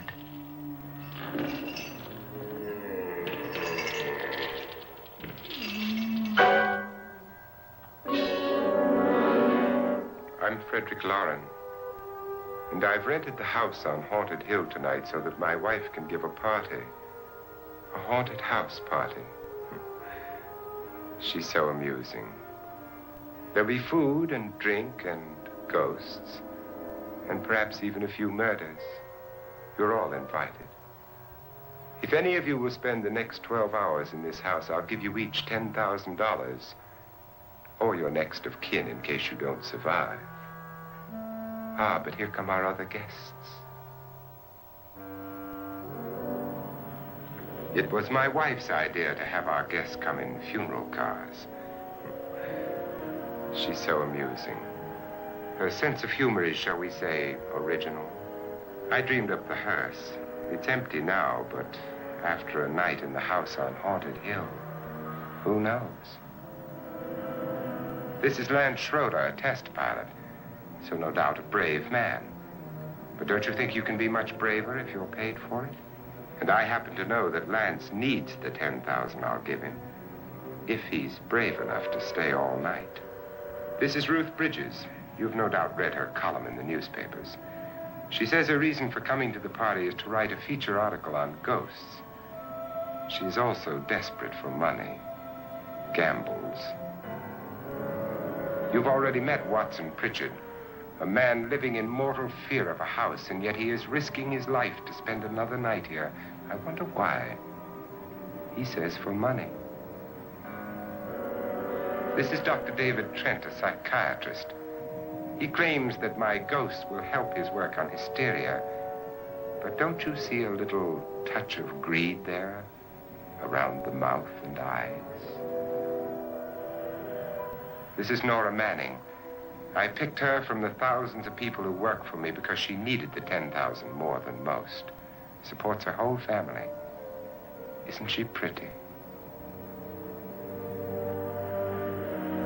The party's starting now, and you have until midnight to find the house on Haunted Hill.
Where is everybody? It isn't a very warm welcome, is it? Only the ghosts in this house are glad we're here. Are we all strangers to each other? Don't you two know each other? I'm afraid I don't even know your name. I'm Nora Manning. Lance Schroeder. Is Frederick Lauren a friend of yours? I've heard of him, but I've never met him.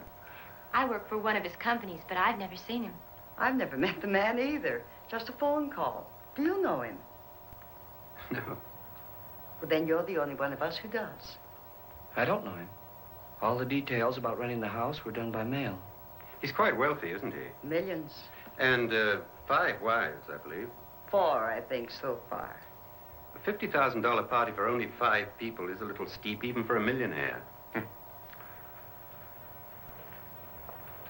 Well, if I were going to haunt anybody, this would certainly be the house I'd do it in.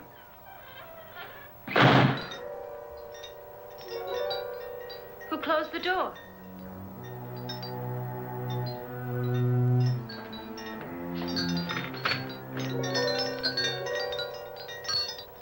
This thing's made of solid steel.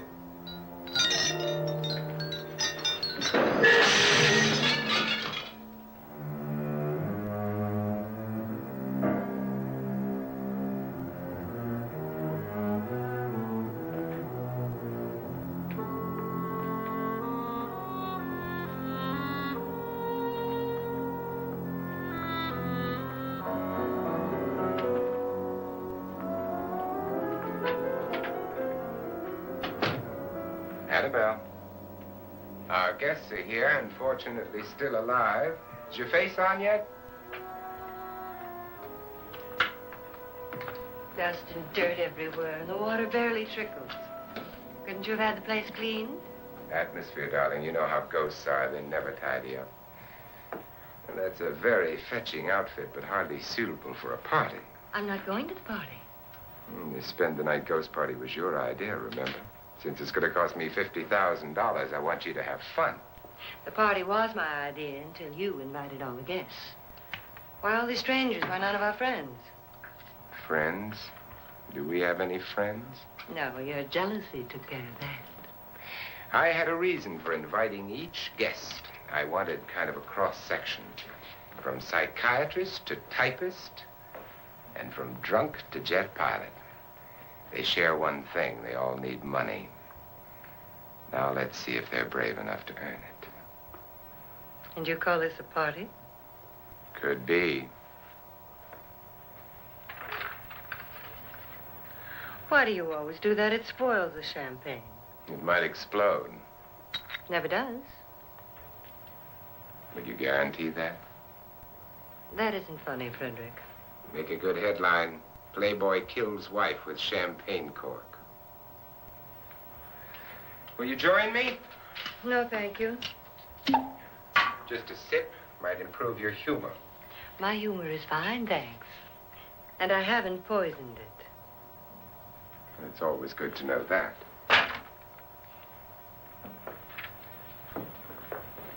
Have some. You'll enjoy the party more.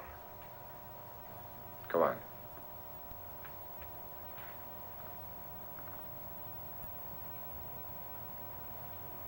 Your trust is so touching. And I'm not going to the party. Of all my wives, you're the least agreeable. But still alive. Would you go away for $1 million, tax-free? You want it all, don't you? I deserve it all. Your jealousy isn't tax-free. And your possessiveness is maddening. If ever a man had grounds for divorce. But can't prove them. The time will come. You'll slip up one of these days. Think so? If I live long enough. You remember the fun we had when you poisoned me?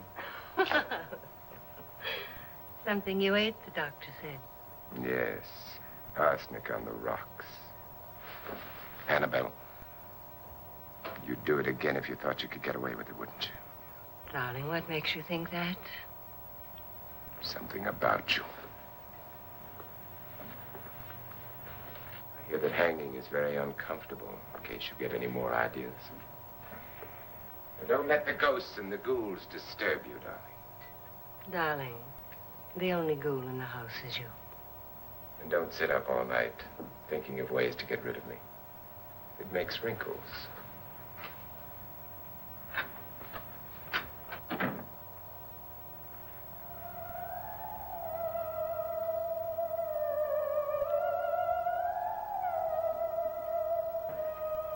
This is what she used on my brother and her sister. Hacked them to pieces. We found parts of the bodies all over the house, in places you wouldn't think. The funny thing is the heads have never been found. Hands and feet and things like that, but no heads.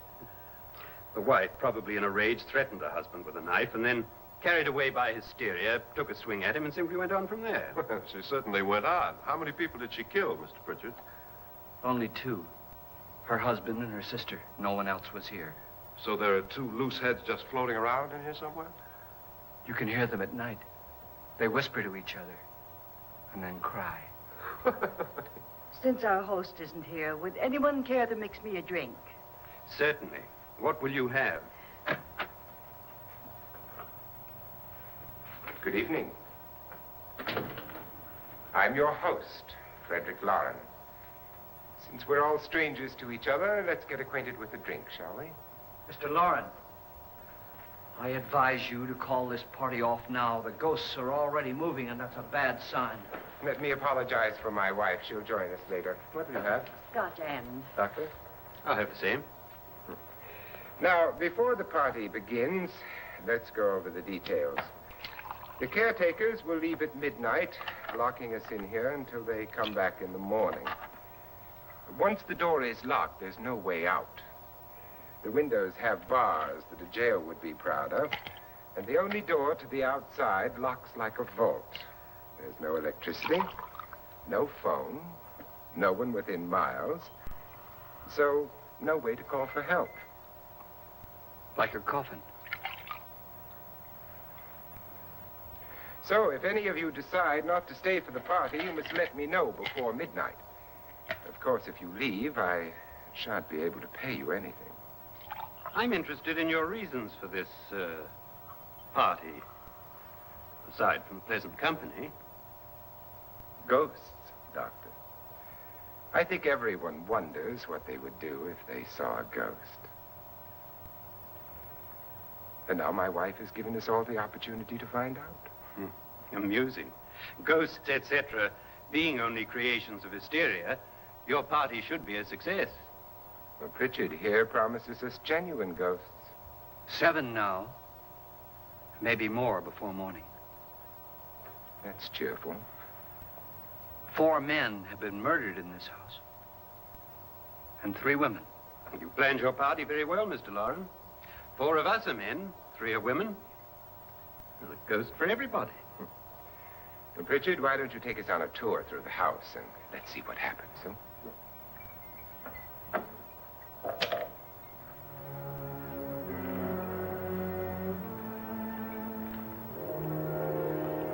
See that stain?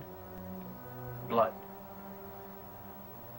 A young girl was killed here. And whatever got her wasn't human. Don't stand there. What do you mean? Where?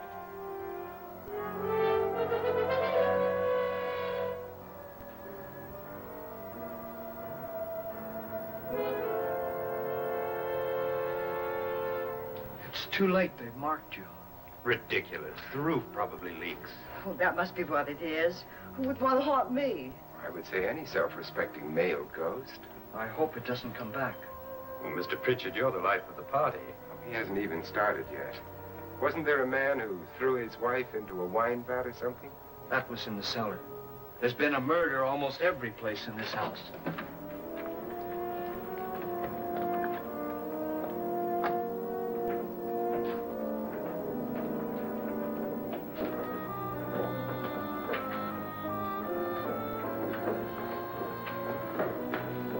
All this belonged to a Mr. Norton, who didn't die here. He was electrocuted later. Mr. Norton did a good deal of experimenting with wines, but his wife didn't think it was any good. So he filled the vat with acid and threw her in. She was supposed to stay down. But the bones came up. It's a funny thing. But none of the murders here were just ordinary. Just shooting or stabbing. They've all been sort of wild, violent, and different. Look out! God, she didn't fall in. You mean there's still acid in there?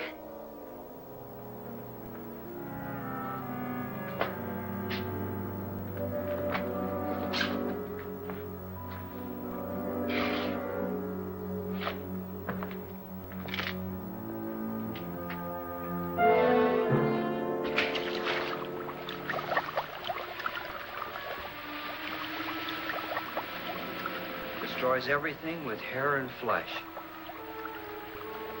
Just leaves the bones.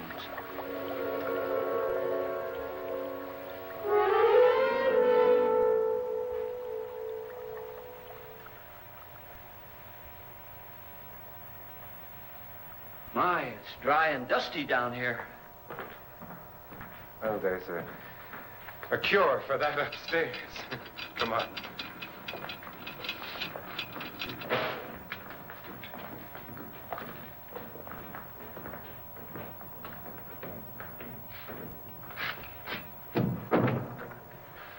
How'd you get invited to this party? No. No, go on. I mean, what did he tell you?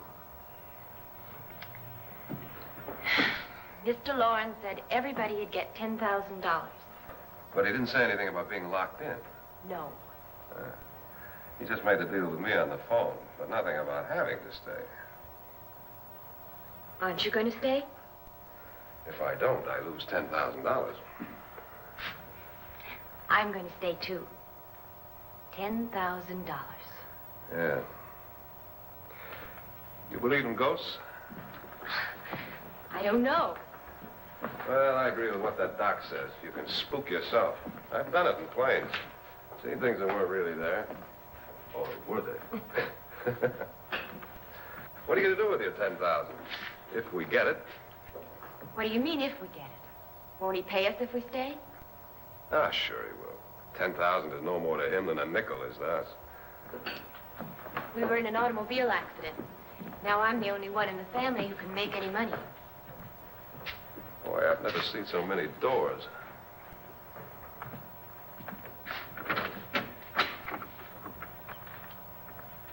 Closet.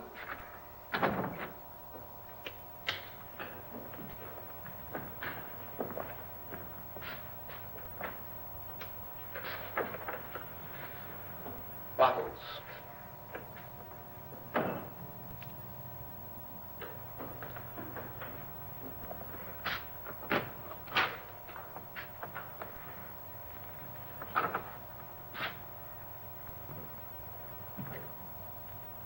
Does it go anywhere? Lance! Lance!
Please, come on.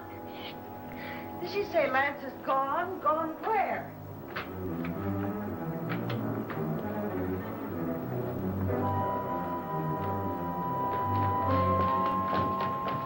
We'll have to break it down. It's locked.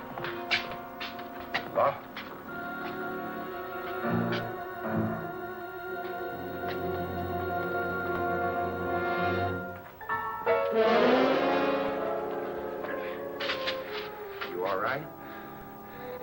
something that money won't cure. I must have bumped my head. And the only way you could bump your head in here is to run head on into the wall. You didn't do that, did you? Let's get a bandage on that.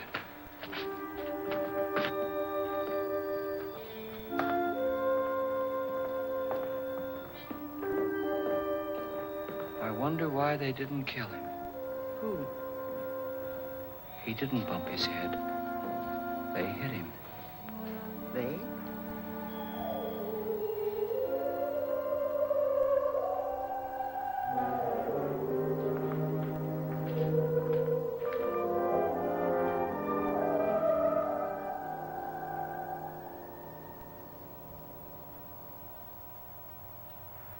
Nora, when you came in, you said something about a ghost. There was something. What did it look like? Well, it was wearing a black thing that went all the way to the floor. Weren't you a little frightened at the time? Well, yes. That, Mr. Loren, is hysteria. Well, then, Doctor, how do you explain what happened to Lance? Was that hysteria, too?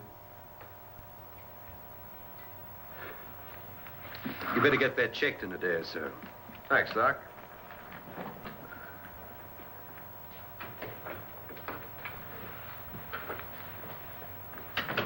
Wait for me in the hall.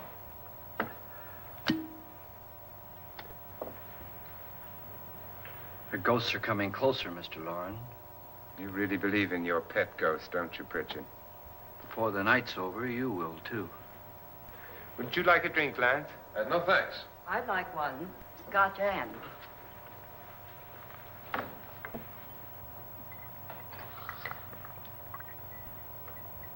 Mr. Loren, are you really going to pay anyone who stays all night?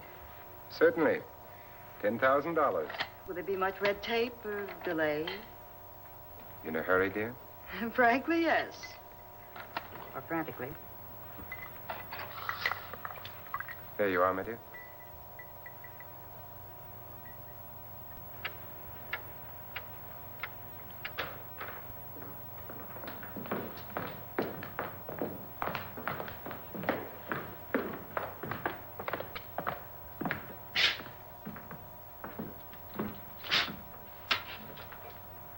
Someone or something was in here when I came in. But where?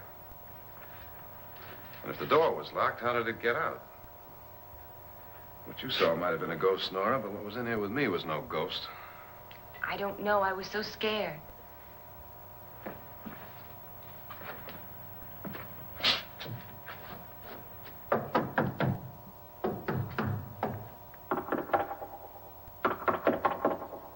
it sound different to you?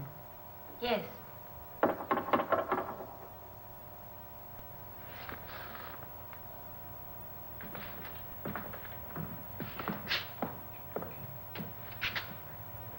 Three, 6, 9, 12.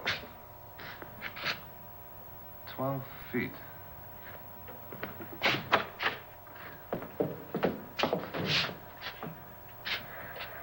Three, 6. Now, I'm gonna knock on the other wall. When you hear me, you knock on this wall.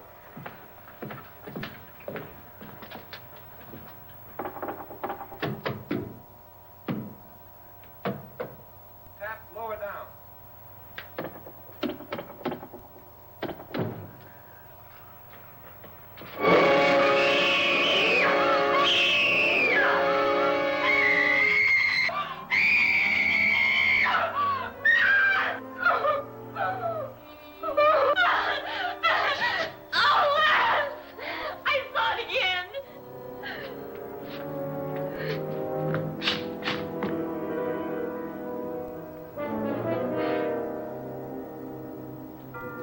Where'd it come from? From in here.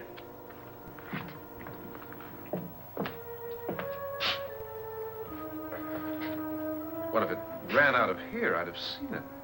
Lance, it doesn't run. It just floats. Yeah, but why didn't I see it? You don't believe me. How can I?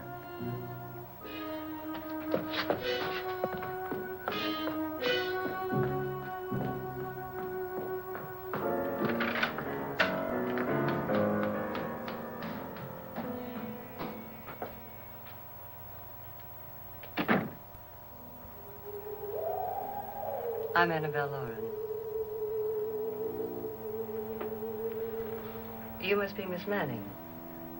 I realize this is a very unusual and I'm afraid very dull party. Wouldn't you like to freshen up?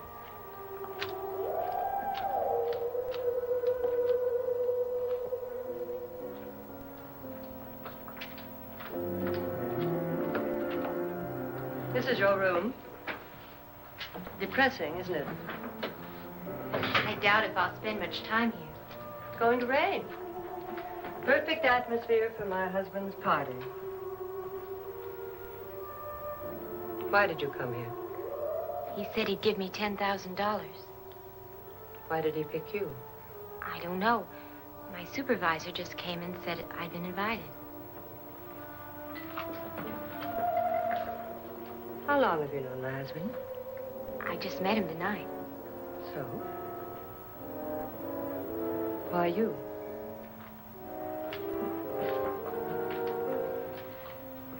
What were you doing wandering around by yourself?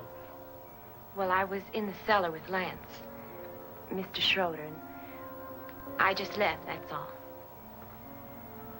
Don't do it again. Don't go anywhere in this house by yourself. Now fix your face and I'll come by for you in a few minutes. But You're in danger. We all are. But who?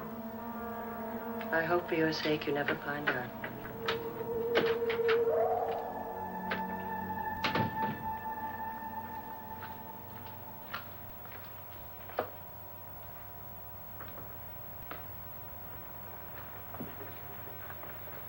I'm Annabelle Lauren. Were you looking for something?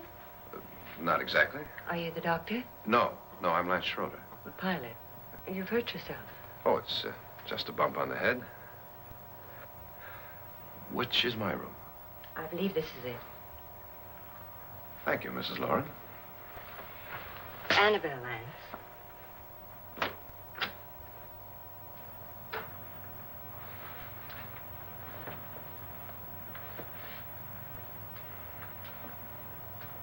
You were with the young girl in the cellar. Why was she so upset?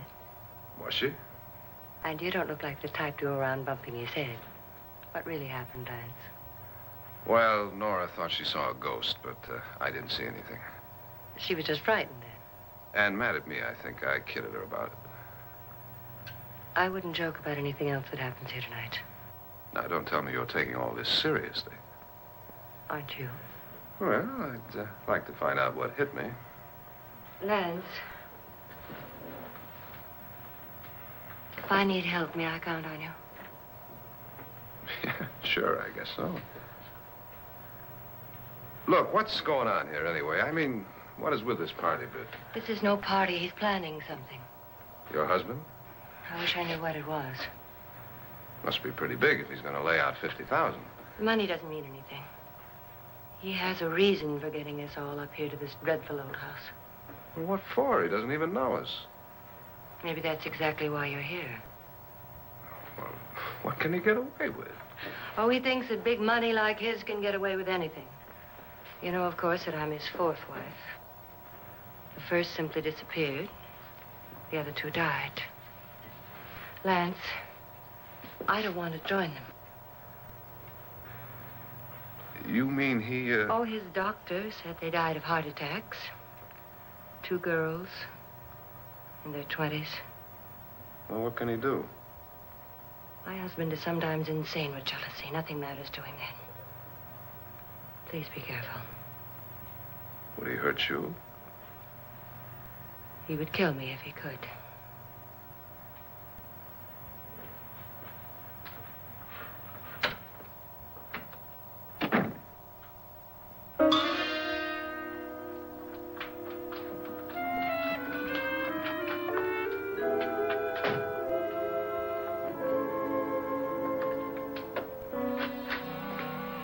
Annabelle, you're missing all the fun.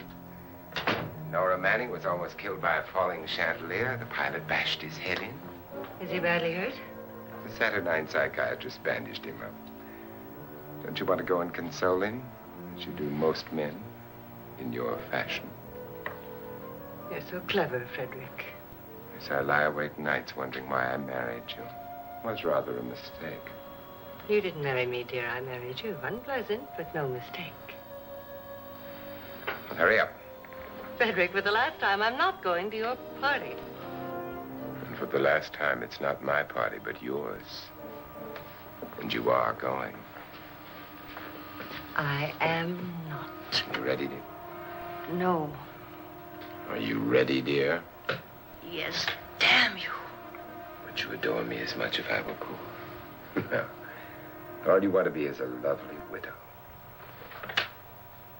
It's almost time to lock up the house.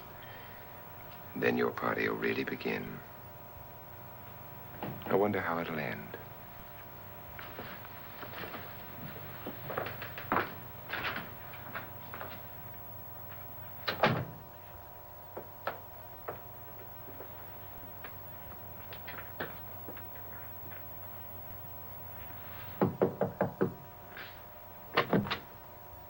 Close to midnight, Lance.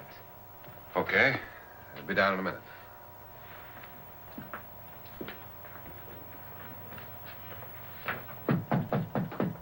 Who is it?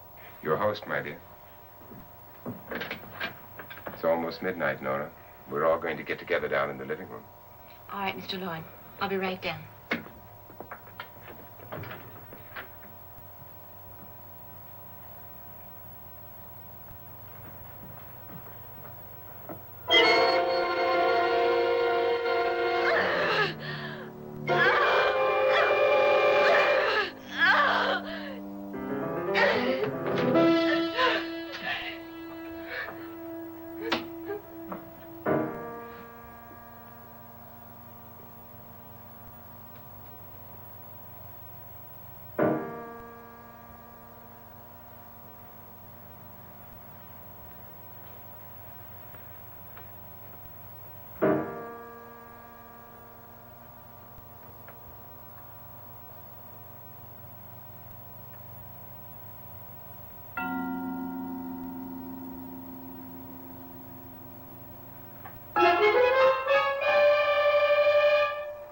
Come with us. Come with us before he kills you.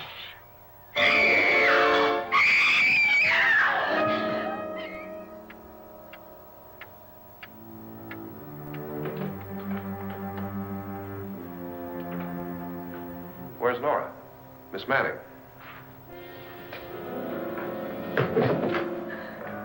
I don't want to stay here. Nora, what happened?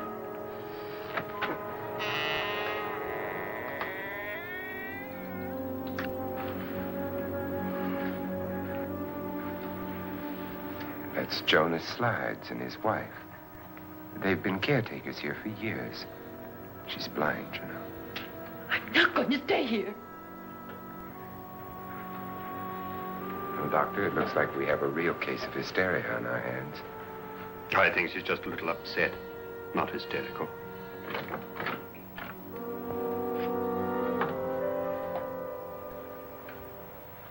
Good evening. Hello, my dear. This is my wife. These are our guests. Ruth Bridges, Dr. Trent. You know Watson Pritchard, of course. Nora Manning, and this is Lance Schroeder.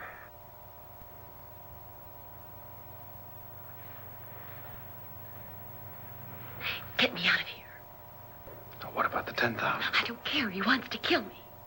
Who wants to kill you? Mr. Lawrence. May I have your attention, please?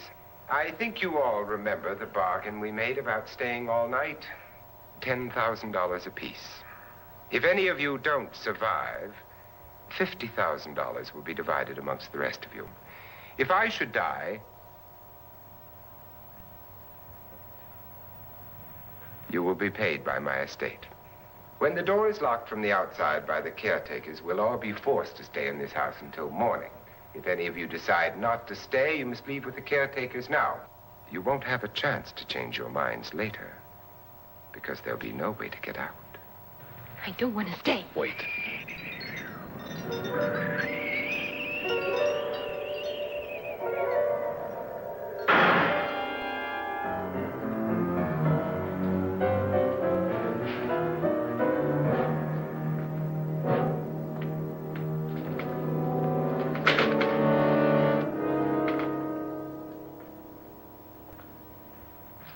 isn't midnight yet. Who told them they could leave? They never leave before midnight. Well, they've gone now. I was going to ask you whether you wanted to stay or not, but it seems that the caretakers have made the decision for you. We're all locked in now. But I don't want to stay. And I'm sorry, my dear, but it's too late now. Darling, haven't you had enough of the silly game? Get some cars up here for these people and let them go home. But pay them first. This is your party, remember? In spite of my wife's faith in my ability to do the impossible, we will all have to stay in this house until 8 o'clock in the morning. But we have some party favors for you in these little coffins. This is my wife's idea. I must say, I think it's rather dangerous. I suppose you all know how to use one of these things, but in case you don't, you just press down on this lever with your thumb and then pull the trigger. You see, they're loaded. These are no good against the dead, only the living. Doctor? Lance? Nora? Go ahead, take it.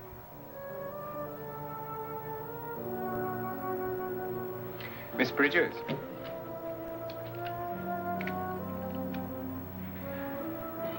And here's yours, dear. I don't need it. It was your idea. Who knows, you may want to use it on me before this night is over. Throw these guns away. They won't do you any good. I agree with Pritchard on that point, although not for the same reason. Dr. Trent, don't you approve of our little party favors? Suppose Nora had had a gun when she mistook the blind woman for a ghost. I don't think anyone else is going to walk around in total darkness. Oh, I'm sure we're not going to go running around the house shooting each other, aren't you? Who knows? Fear makes people do amazing things.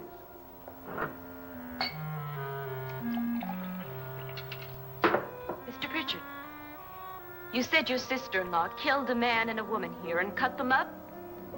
You said they found hands and feet, but they never found any heads. Would you like to see one of those heads? Would you all like to see one of those heads?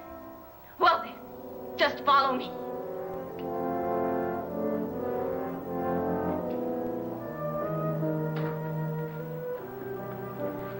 Darling, I really don't need this.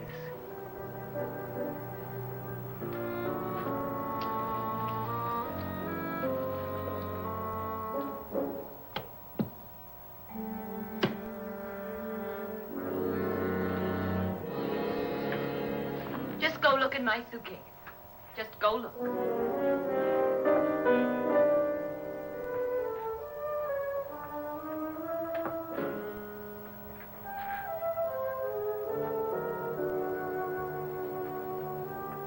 But it was in there. A woman's head. Nora, I think you're a little upset. Would you care for a sedative? Get out! Get out, all of you! All of you, get out of here and leave me alone! Just get out of here!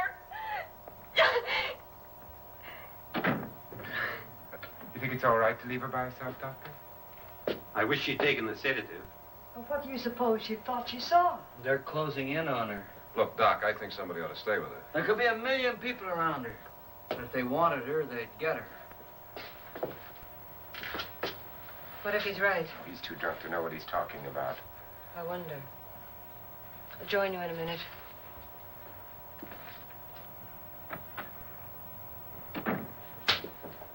Do you think it would do any good if you went in and talked to her? Well, do you think there really was a head in her suitcase? I don't know. A thing like that would put me right over the edge. But would you sort of stay up here, I mean, in case she needs help? All right.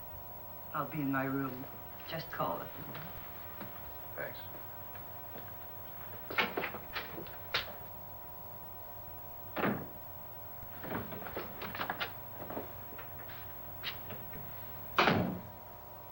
Are you sure there are only 7 people in this house?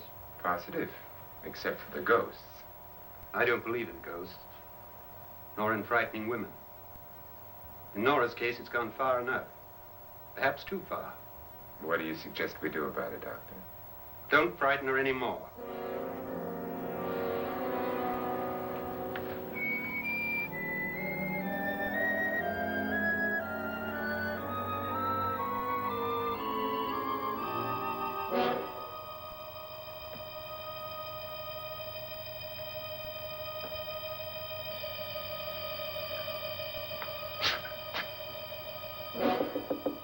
Nora? Nora?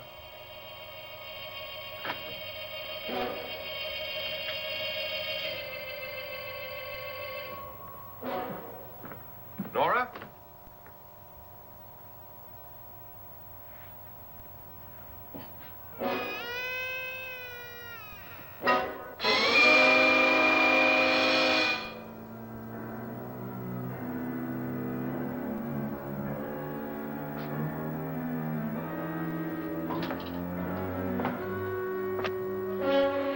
Nora! Nora!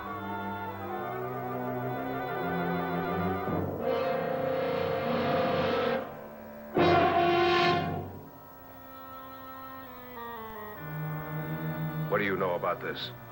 They've taken her. In a little while, she'll be one of them. Where's Nora? Where is she? It's too late. It's too late. You'll never find her again. Pritchard, if you know where she is, you better tell me now. She's gone. She's gone with them. And there's nothing you can do about it.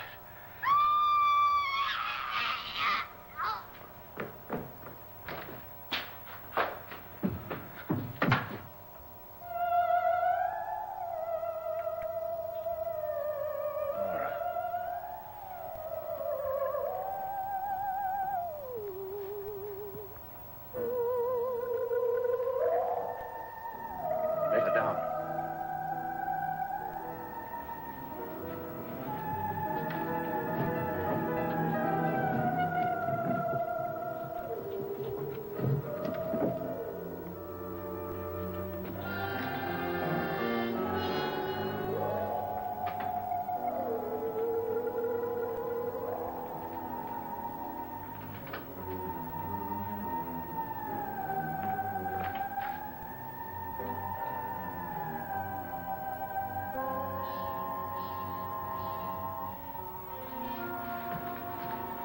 Nora? She's dead, Mr. Loren. Your wife hanged herself. Suicide.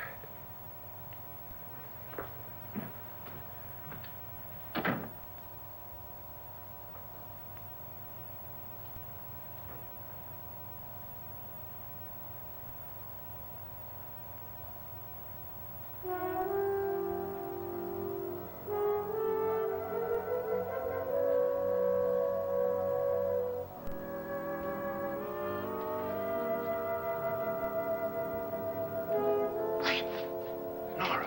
Please hide me. Please hide me. What's the matter? Hide me.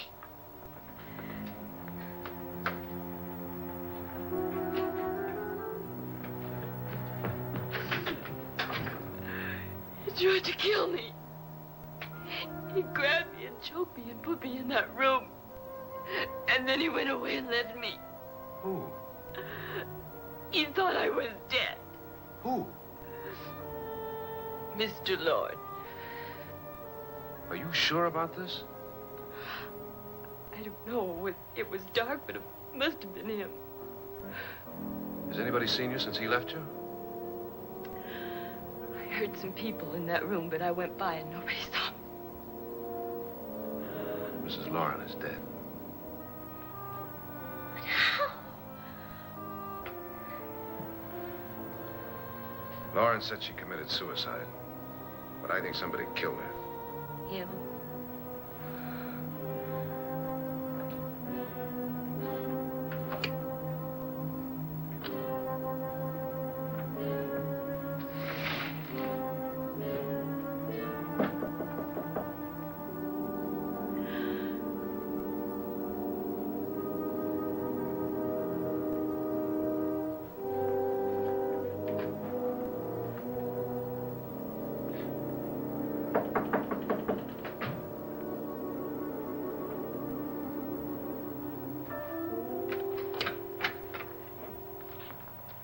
I'm sure you've come to the same conclusion I have. Yeah, I think so. Well, let's all have a meeting, discuss what to do. The living room? Okay, in a minute.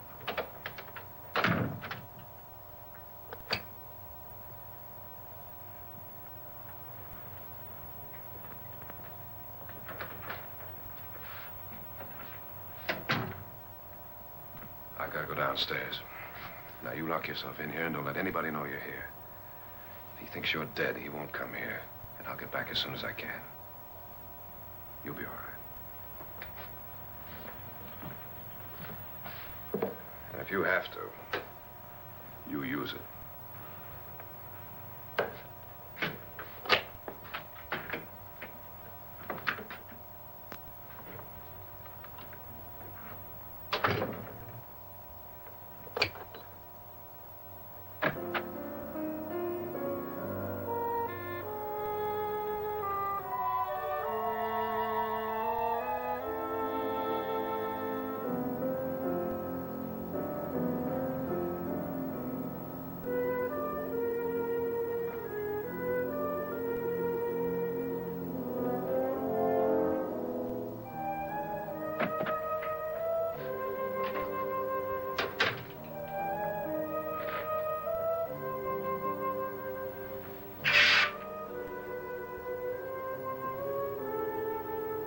So beautiful.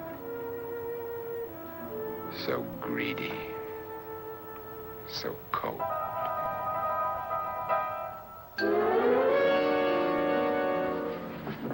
What are you doing in here? Wait. Don't wait. What do you mean coming in here?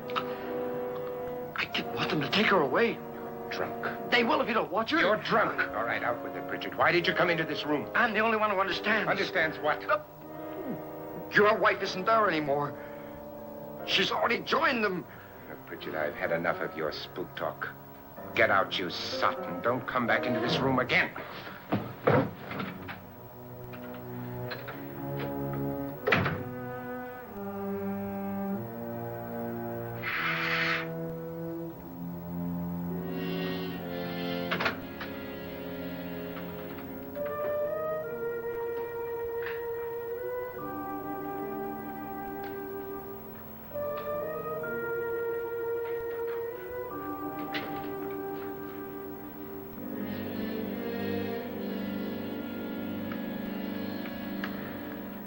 Where's what's-her-name?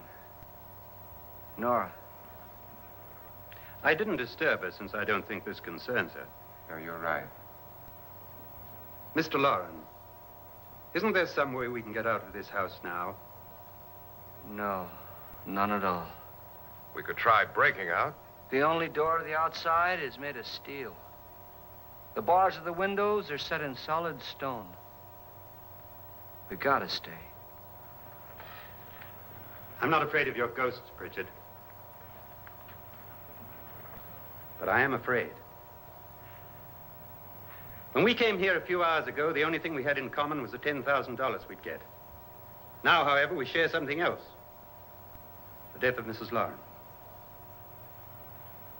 So far tonight, one of us was almost killed by a falling chandelier. One of us was mysteriously slugged. One of us has been driven to the brink of absolute hysteria, and one of us is dead. Were these accidents? Suicide? And we must stay here for 6 more hours. 6 hours? 6 of us. Time enough. Who'll be next? How will it happen? Let me ask you a question, Doctor. You were the first one to see my wife there. Did you also see anything that she could have climbed up on and then jumped? No. Did any of you? There was nothing. How then did she get up there so high? Exactly, Mr. Loren. How? She couldn't have pulled herself up there. She couldn't have dropped from the ceiling. Do you think your wife killed herself? No. She was murdered by one of you.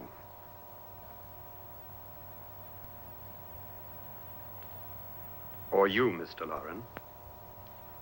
To deliberately kill someone, you must have a reason. We were all strangers to your wife.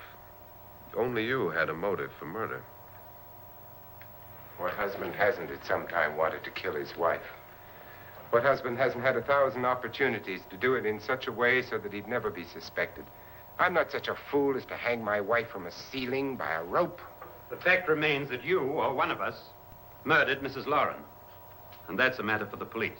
So how do we get the police? That's my point. We can't until morning. What began as a silly party given by an eccentric has now involved us all in murder. For once, Pritchard may be right. If another murder's in the works, let's stop it now. Another murder? Why not? Maybe one of us saw too much. Why should even a millionaire want to give each of us $10,000 to spend one night in a gloomy old house? To see some ghosts, have a party? No. Have you finished trying me, Doctor? And is the verdict guilty of murder? Oh, this isn't getting us anywhere. Somebody killed Mrs. Lauren. We know that. One of us is guilty and the rest of us are innocent. Okay. Now, what we have to do for the next 6 hours is protect ourselves from each other. You really think? I don't think anything. I just know that I'm going to my room. And if anybody comes in, I'll shoot him. Or her. And if we all stay in our rooms, we'll be safe. Because the innocent will have no reason to leave his room. And the guilty will admit his guilt if he or she does. And we all have guns. And we're all agreed? Oh, I wish this night were over. Brooms? Guns? I tell you, it doesn't make any difference. They aren't through with us yet.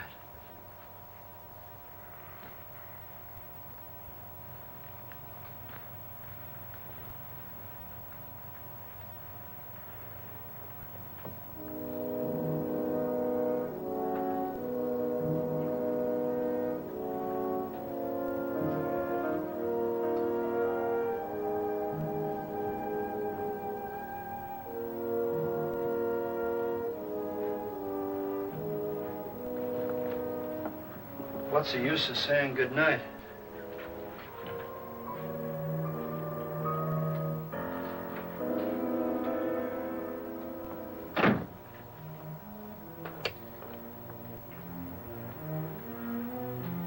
Good night.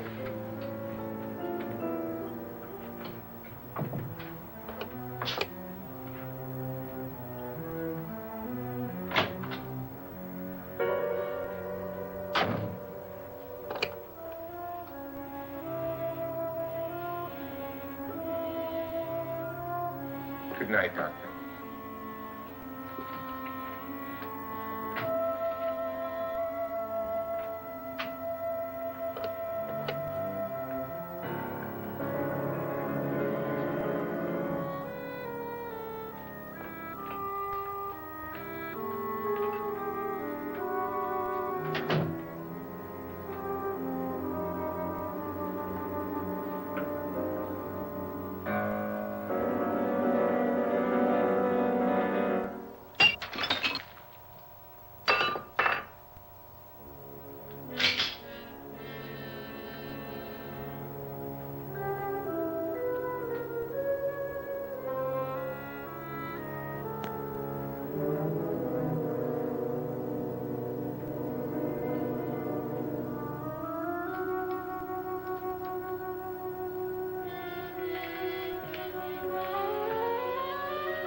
okay.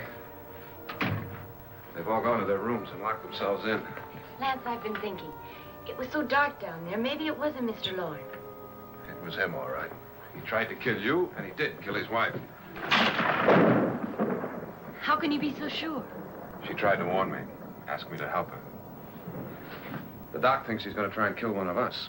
Now, there must be a way out of this place, and I'm going to find it and get the police before he does.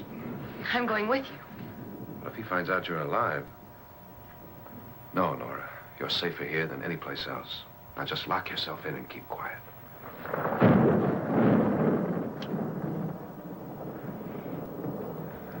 If I find a way out, I'll come back and get you.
An admission of guilt, Doctor? Certainly not. There's either somebody else in this house or one of us has left his room. Did you hear anything? Organ music? That, and someone walking. You got yours? Ready? You look downstairs, and I'll look up here. Why not together? There may be only minutes, seconds left of someone's life. Why waste time?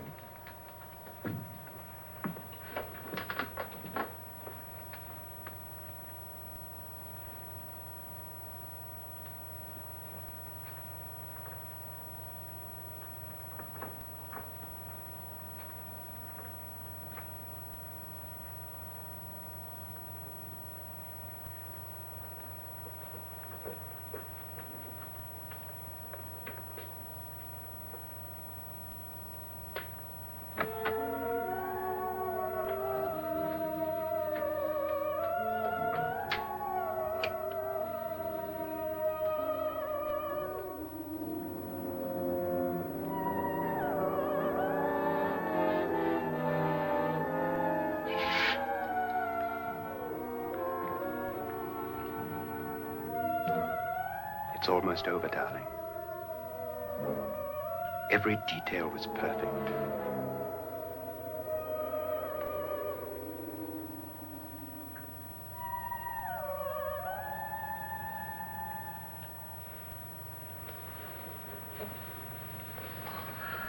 What's happening? We've done it. A perfect crime. Beautiful. Has she killed him? Not yet, but she will. Get me out of this hanging harness. What's taking that girl so long? What time is it? At first, I couldn't get Nora to want to protect herself with a gun. But after you appeared at the window, everything began to work just as we had planned. You were wonderful. Just the touch that finally drove her into complete hysteria. It'll be worth all of our planning, darling. Where's Nora now? What's happening? On her way to the cellar. So scared she'll shoot the first thing that moves. And Frederick? On his way to the cellar, too. David, are you sure none of them will suspect us? Of what? An hysterical girl accidentally shoots somebody? Who would suspect that we planned it that way, that we drove her to it? What about my suicide? But just a ghost party gag. We'll claim it was a dummy since I'm the only one who touched you. And the caretakers? Well, they had no idea what they were really doing. What about Nora? She's not stupid, you know. Darling, believe me, everything we've planned is working perfectly. Nora is sure Frederick murdered you. She thinks Frederick attacked her in the cellar, not me. And now Nora's almost out of her mind with fear. The heads, the music, you're hanging. I tell you, when Frederick walks in there, she'll shoot him. It's taking too long. David, you ought to be there.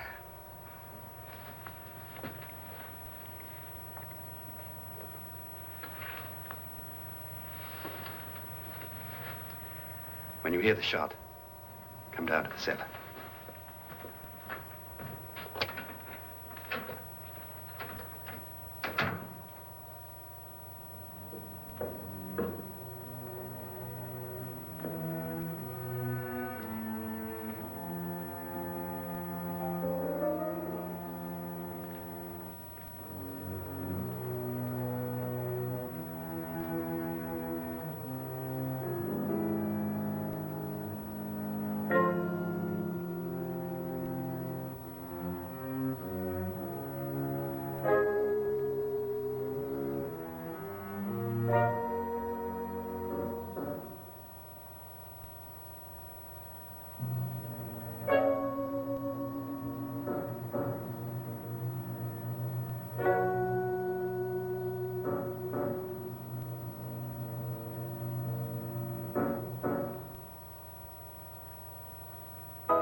David?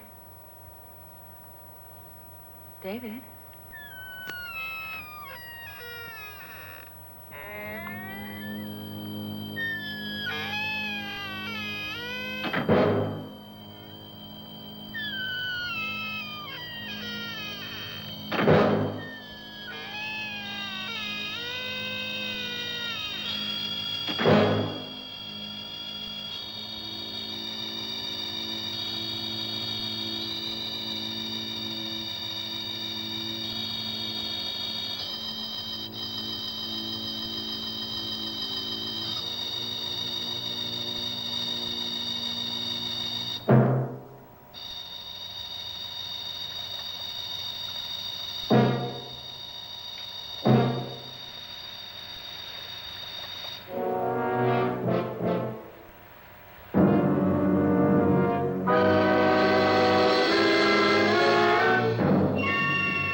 got it all.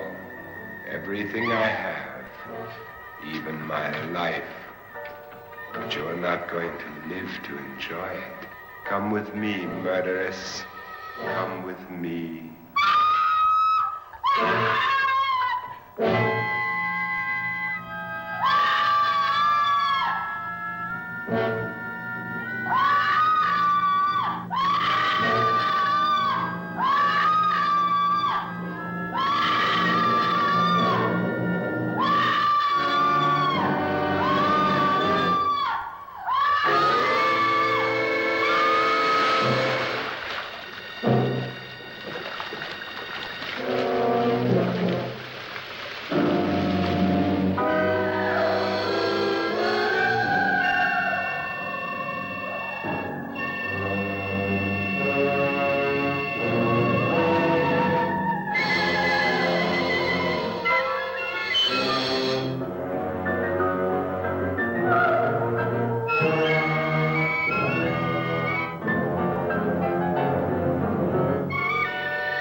Was indeed perfect.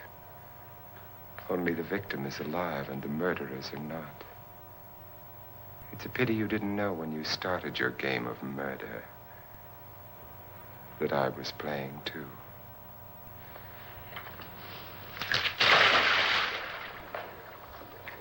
There must be some way to get in here. Oh, it's right along here somewhere. Lance!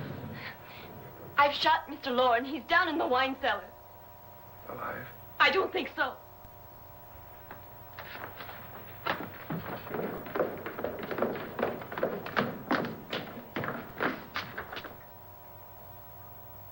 It's him. He's alive.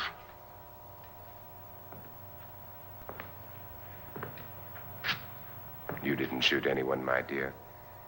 I loaded your gun with blanks. I can tell you all now. Trent and my wife were planning to kill me. They failed. Trent tried to throw me in the vat. My wife stumbled and fell. I'm ready for justice to decide if I'm innocent or guilty.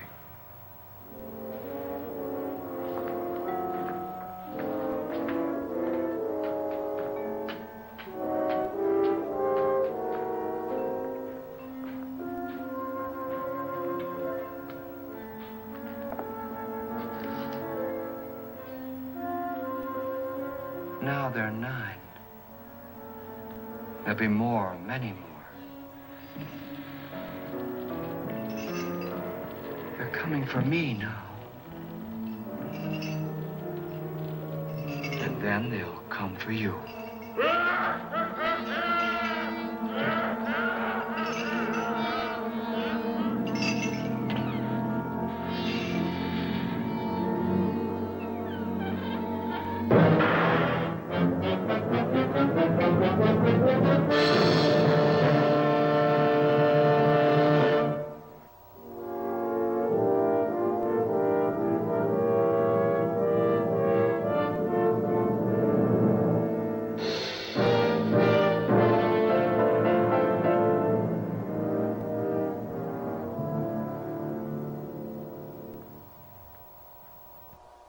Regularly scheduled